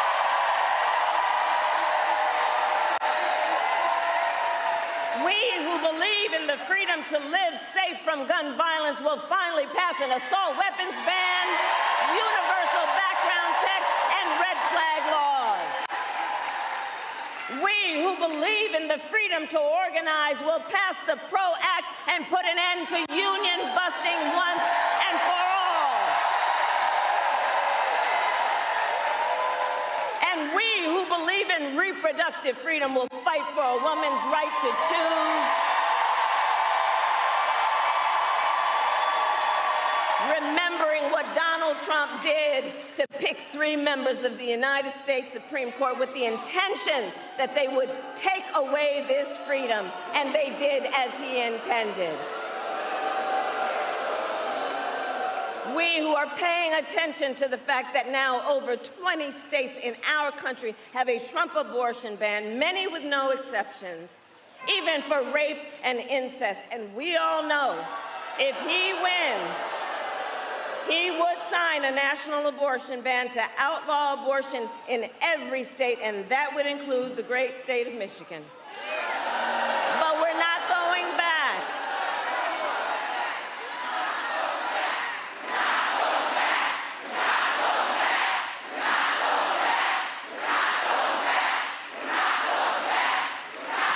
And on that point, it is because there is a thing about who we are that is a bit different from the folks on the other side.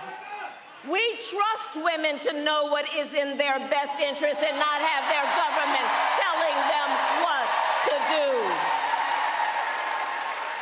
And when I am President of the United States and Congress passes a bill to restore reproductive freedoms, I will sign it into law.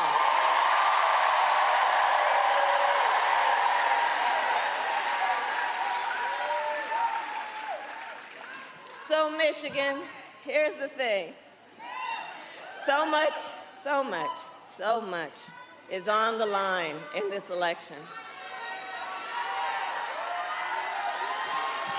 And we gotta remember, you know, we knew who he is and what he was about in 16 and in 20, but there's also something else that has happened recently that we really have to prioritize in our mind about the danger we're looking at. Last month, the United States Supreme Court basically just told the former president, who has been convicted of fraud, that going forward, he will be immune no matter what he does in the White House. But think about that. Think about that. Think about what that means. Think about what that means. The man has openly vowed, if re-elected, that he will be a dictator on day one.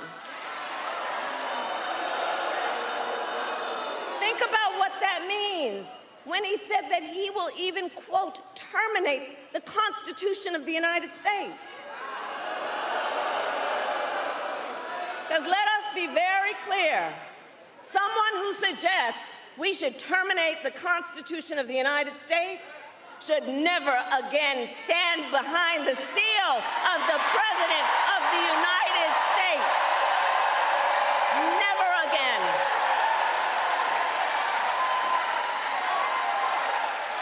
Vote.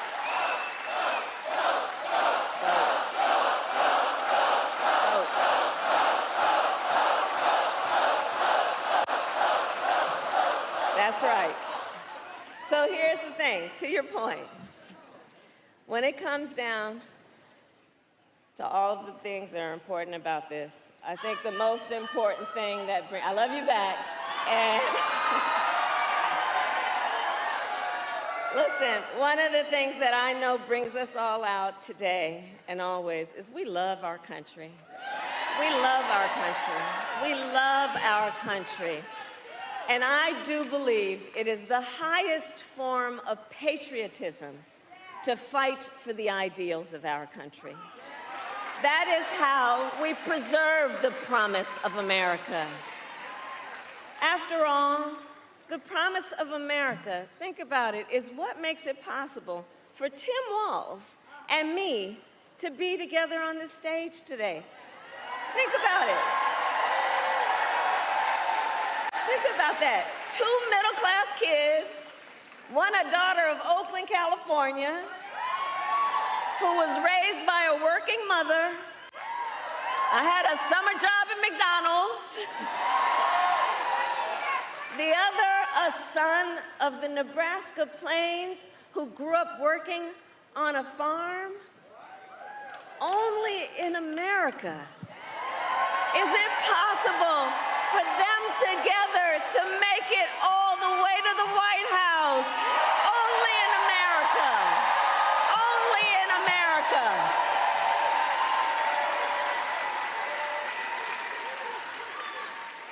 So we are running this campaign on behalf of all Americans, from red states to blue states, from the heartland to the coast.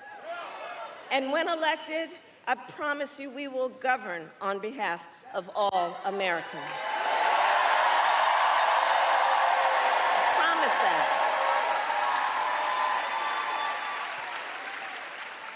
So I'll close with this. Michigan, ultimately in this election, we each face a question.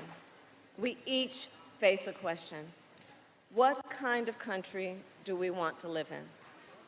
A country of freedom, compassion, and rule of law, or a country of chaos, fear, and hate?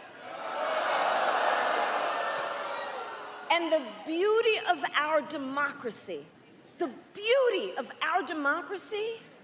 we each have the power to answer that question. We each have the power to answer that question. The power is with the people.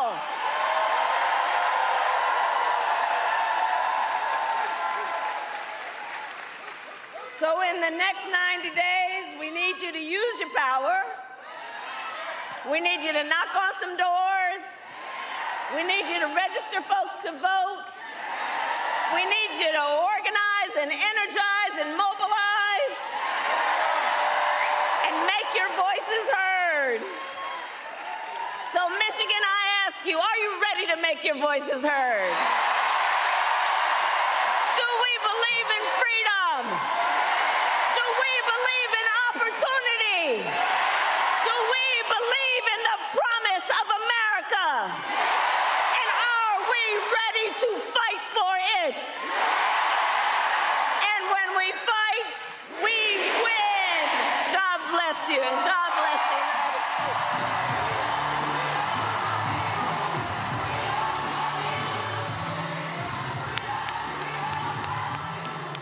Vice President Kamala Harris wrapping up her speech there in Detroit. Some 15,000 people there at an airport hangar. They had so many people who RSVP'd for this rally, they had to move the location. An incredible rally.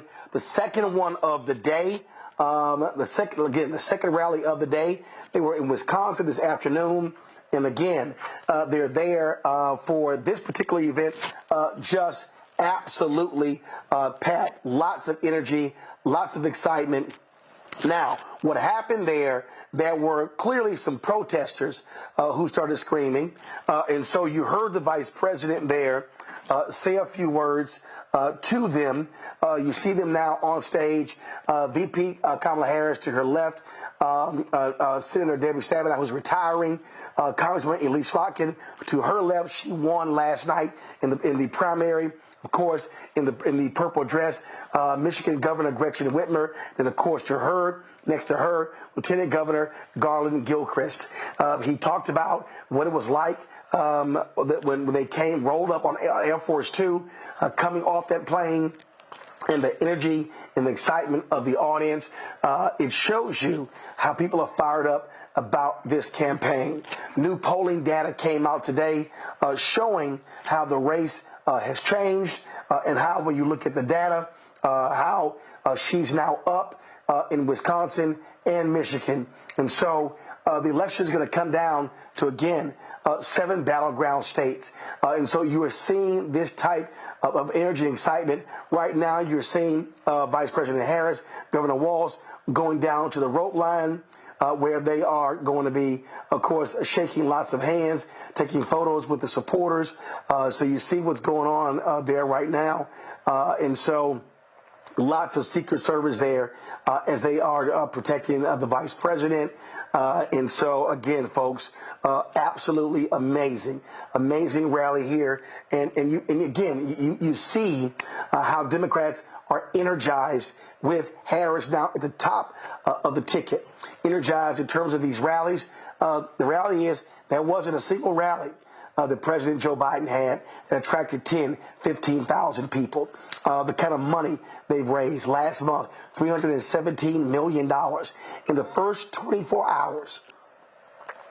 In the first 24 hours since Walz was named as the VP nominee, they've raised $36 million. $36 million. A lot of that money coming from teachers. Also, a lot of them first-time donors as well. And most of those donors, I saw this, 75 or 80% donations, less than $200. You see the folks there in the red shirts, the UWA workers. And so you've got a lot of different people who are there, regular, ordinary folk, union workers. You see lots of white voters, African Americans, and others. And so you are seeing a really intense campaign. And so let me do this here. I showed you this yesterday. They are moving on to new locations. Give me a second. I'm going to show you where they're going to be over the next 3 days. Someone was telling me about some weather issues that are happening in Raleigh, North Carolina. Not sure if that is still taking place. If the rally is still going, go back to the rally, please. So I'm going to be pulling up the graphic here, just showing you where these other events are taking place, so you are aware. And so here's the deal, folks. Let's see here, give me a second.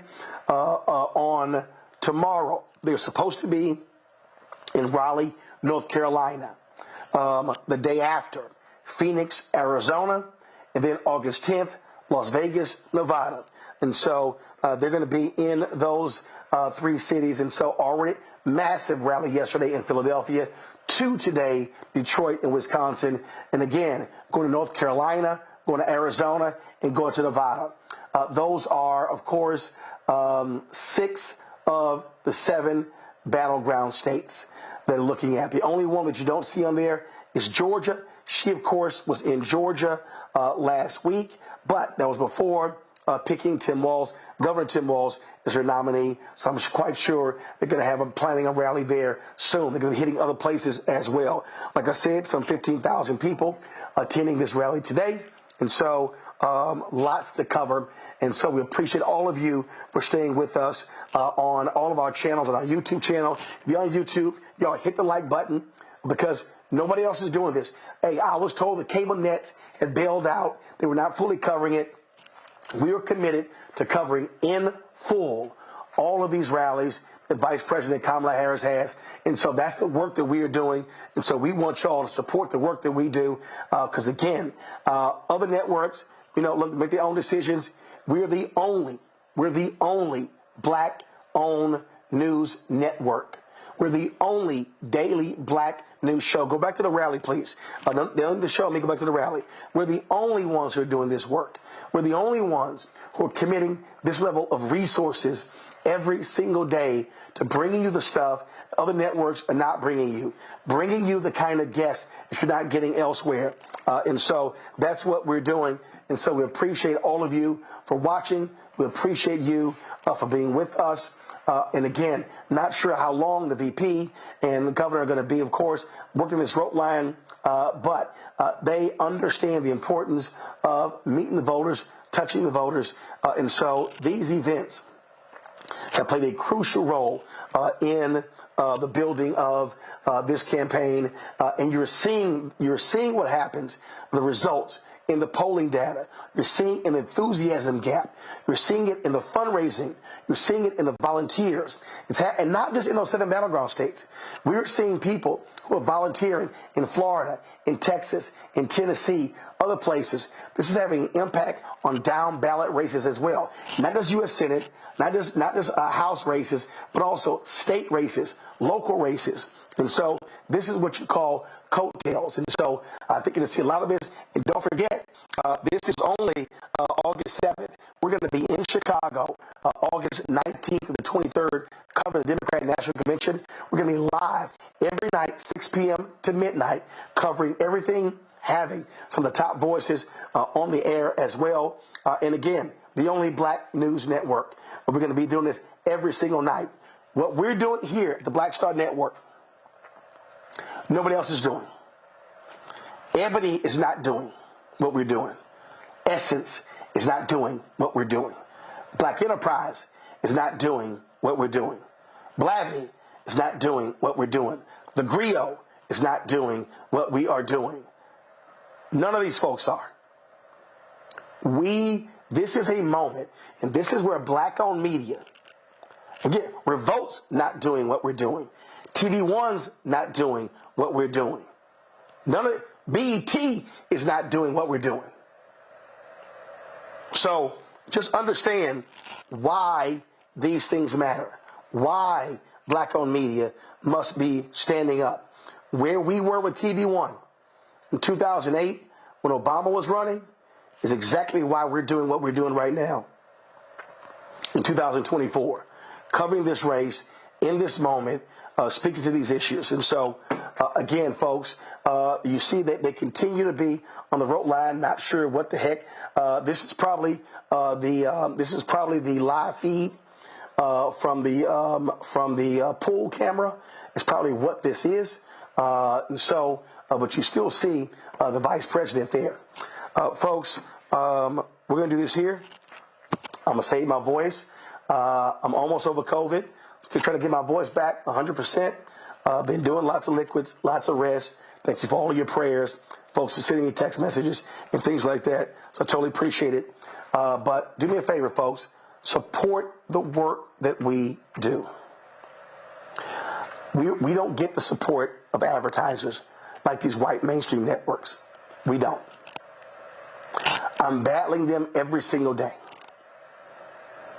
There's a lawsuit going against Pepsi right now. PepsiCo has done nothing for us. They've been playing games as well. So you know what? That's what's going on. So what we want you to do, support the Black Star Network.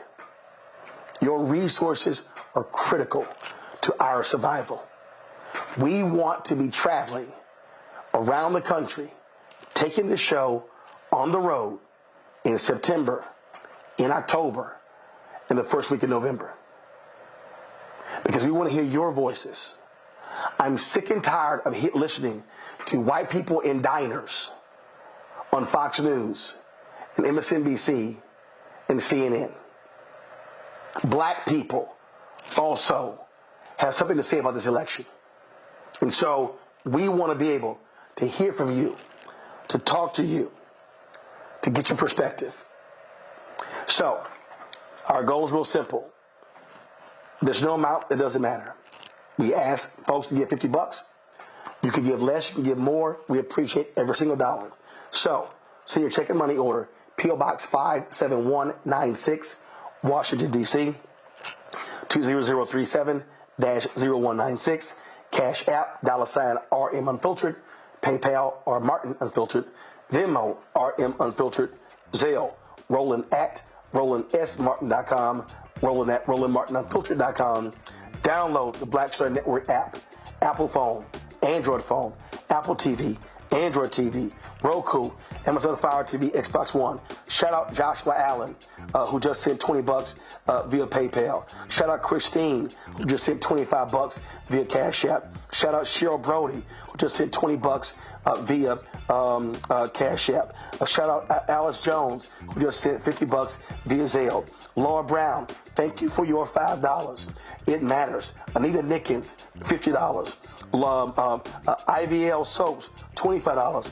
Bonaventure, $25. Nicole Smith, $5. I'm telling y'all, I'm not. All of this absolutely matters. It goes to pay for staff, to pay for travel, to pay for live streaming, to pay for our equipment, all of this sort of stuff. It absolutely matters. Your support is critical to the work that we do. So keep giving, even when we sign off. Listen, it was almost 5,000 of y'all on YouTube. Do y'all understand that if 5,000 people, and you can give directly on YouTube, but we prefer to you give to us direct. Pull the graphic back up, because that way we don't have to share any of that money with anybody else. So you can support us, all kind of different guys. Pull the graphic back up to support the show. Thank you. A lot of y'all don't believe in technology. Check your money order. P.O. Box 57196. K.L. Young, thanks for $100 on Cash App. Debbie, your $5. Charmaine, your $50. Andrea Hollins, your $5. I appreciate it. Some of you, I see you giving $27.45 on YouTube. And others, Colin King, thank you for your $5. I'm telling y'all, listen, the cable networks, I had a text from somebody who said they missed Kamala Harris checking the protesters because they were watching cable news. Well, we didn't break away. Sylvia, your $25. Sharon Bones, your $50. I appreciate it. I'm telling y'all, we're doing something here the rest of these people are not doing. We're not playing games here. We want to 30. Edward Davis. Edward Davis. Thank you so very much, Edward, for your $200. Kimberly Gordon, $20. Tyrese Eccles, your $20. I appreciate it so much. Dawn Downing, your $20. Tina Bain, your $10. Leonard Sims, your $25. Ken Ship, your $50. Damon Blissett, your $25. Chandra Jackson, your $5. Lakeisha Scott, your $50. Damon Blissett, your $25. Mark Collins, your $10. Avis Johnson, your $50. Suzette Johnson, your $25. Marilyn Taylor Moy, your $20. Mark Collins, your $10. Frank Taylor, your $30. Sorrel Law, your $50. Antoine Ferrier, your $5. Victor Rector, your $50. Johnny Watson, $25. India Monique, $25. Shayna Parker, $50. Christy Lewis, $25. Andre Hightower, $5. Ronnie Davis, $25. Timothy Hill, $20. Gene Smith, $12. Timothy Berry, $25. Ethelene, $25. Ronell Farmer, $50. Deidre Thomas, $10. Jerlene Holbrook, $50. I need y'all to understand, we don't have a sponsor. Keep the graphic up. We do not have a sponsor who's paying any of our expenses to the Democratic National Convention. It's going to cost us minimum $25,000 for Democrat National Convention. We're going to have a team of 7 people in Chicago, and we're going to broadcast live every single day, 6 to midnight. We're going to cover other events as well. There is no black-owned media outlet that's going to give you the kind of coverage that we're going to give you. There is no mainstream media outlet that is going to cover as many black voices as we are going to cover. So when you support this show, you are supporting black-owned media. You are supporting the kind of news coverage that MSNBC, CNN, Fox News, ABC, CBS, NBC are not going to give you. There are going to be events happening in the morning, lunchtime, afternoon, evening, plus the events at the convention center every single night. We are going to be there. We've already secured our location. We're going to be in a prominent position like everybody else. So we are about our business of covering the issues that matter to you. Y'all, I'm going to go 3 more minutes. So everybody who gives the next 3 minutes, and again, I'm trying to keep my voice. I'm going to shout out Regina Dotson, you're 5. Deborah, you're 20. Erica Burks, you're 50. Aretha Bracey, you're 100. Charles D., you're 10. Dylan Redmond, you're 23. Melanie Morgan, you're 25. Walter Chisholm, you're 20. Anthony Sanders, you're 30. Earl Williams, you're 100. Michael Dokes, you're 50. Blaine King says, I'm a TV producer. Keep going. Harris Ganessen, you're 50. John Williams, you're 100. Ken Colby, Alvin Davis, Doreen Brown, Melanie Morgan, Talitha Black, Jason Sneed, Charles A., Christopher Ely, Andre Hollins, Jerry Johnson, Daryl Carter, Perry Saunders, KJ Alladay, Andre Hollins, all of you. Thank Joshua Allen. 2 more minutes. Cam Comics, Marquita Olive, Benny Viverette, Craig Buchanan, Anthony Stevenson. 1 more minute. Christine, LaWanda Rivers, Anthony Stevenson, Ora Lee, Terry Carter, Maurice Smith, Jennifer Medlock, Byron Watley, George,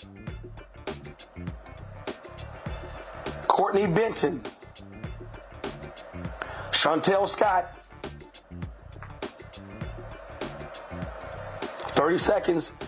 Lalu B. Deidre Jackson. Marthenia Howard. Elena Boston. Sharice T. Cynthia Gilbert.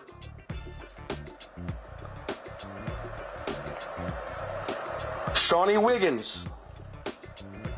Herman Houston. Sarita. Brandon Bracey. Thaddeus Patrick. Dolores Green, Robert Mitchell. Tamika Pitts Jones. Najia Baith. Kathy Moore.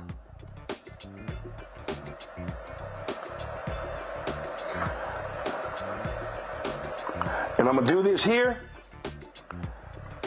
Y'all can take so do this here. Barry Martin, thanks a lot. Y'all can take a screenshot of this. So this is our Cash App. So do me a favor. Do me a favor. Take a picture of your screen right now. Again, there are nearly 5,000 of y'all on YouTube. Everybody who's watching, take a picture of this, and I want you to share this on your social media and tell them support Rollerball Unfiltered. Okay, Anthony, go back to, okay, so hold this up for 10 seconds. Everyone, take a picture of this and share on your social. This is our only Cash App. All right, Anthony, pull the other graphic up. Y'all can take a picture of this. I'm going to post this on my social. I'm going to post my Cash App, and y'all can repost it and share it. This is all about spreading the information so we can sit here, raise the resources, but also so we can keep doing the work. That's vitally important. All right, folks, that is it for us. We will see you tomorrow, right here, Roland Martin Unfiltered, on the Black Star Network. And yes, I had several of these printed, so I'm, again, wearing, this is Montgomery Brawl anniversary week, so I'm wearing this, and we're going to take this chair to Donald Trump, J.D. Vance, and MAGA, and hashtag Team Whip That Ass. Going to send them to another loss in November.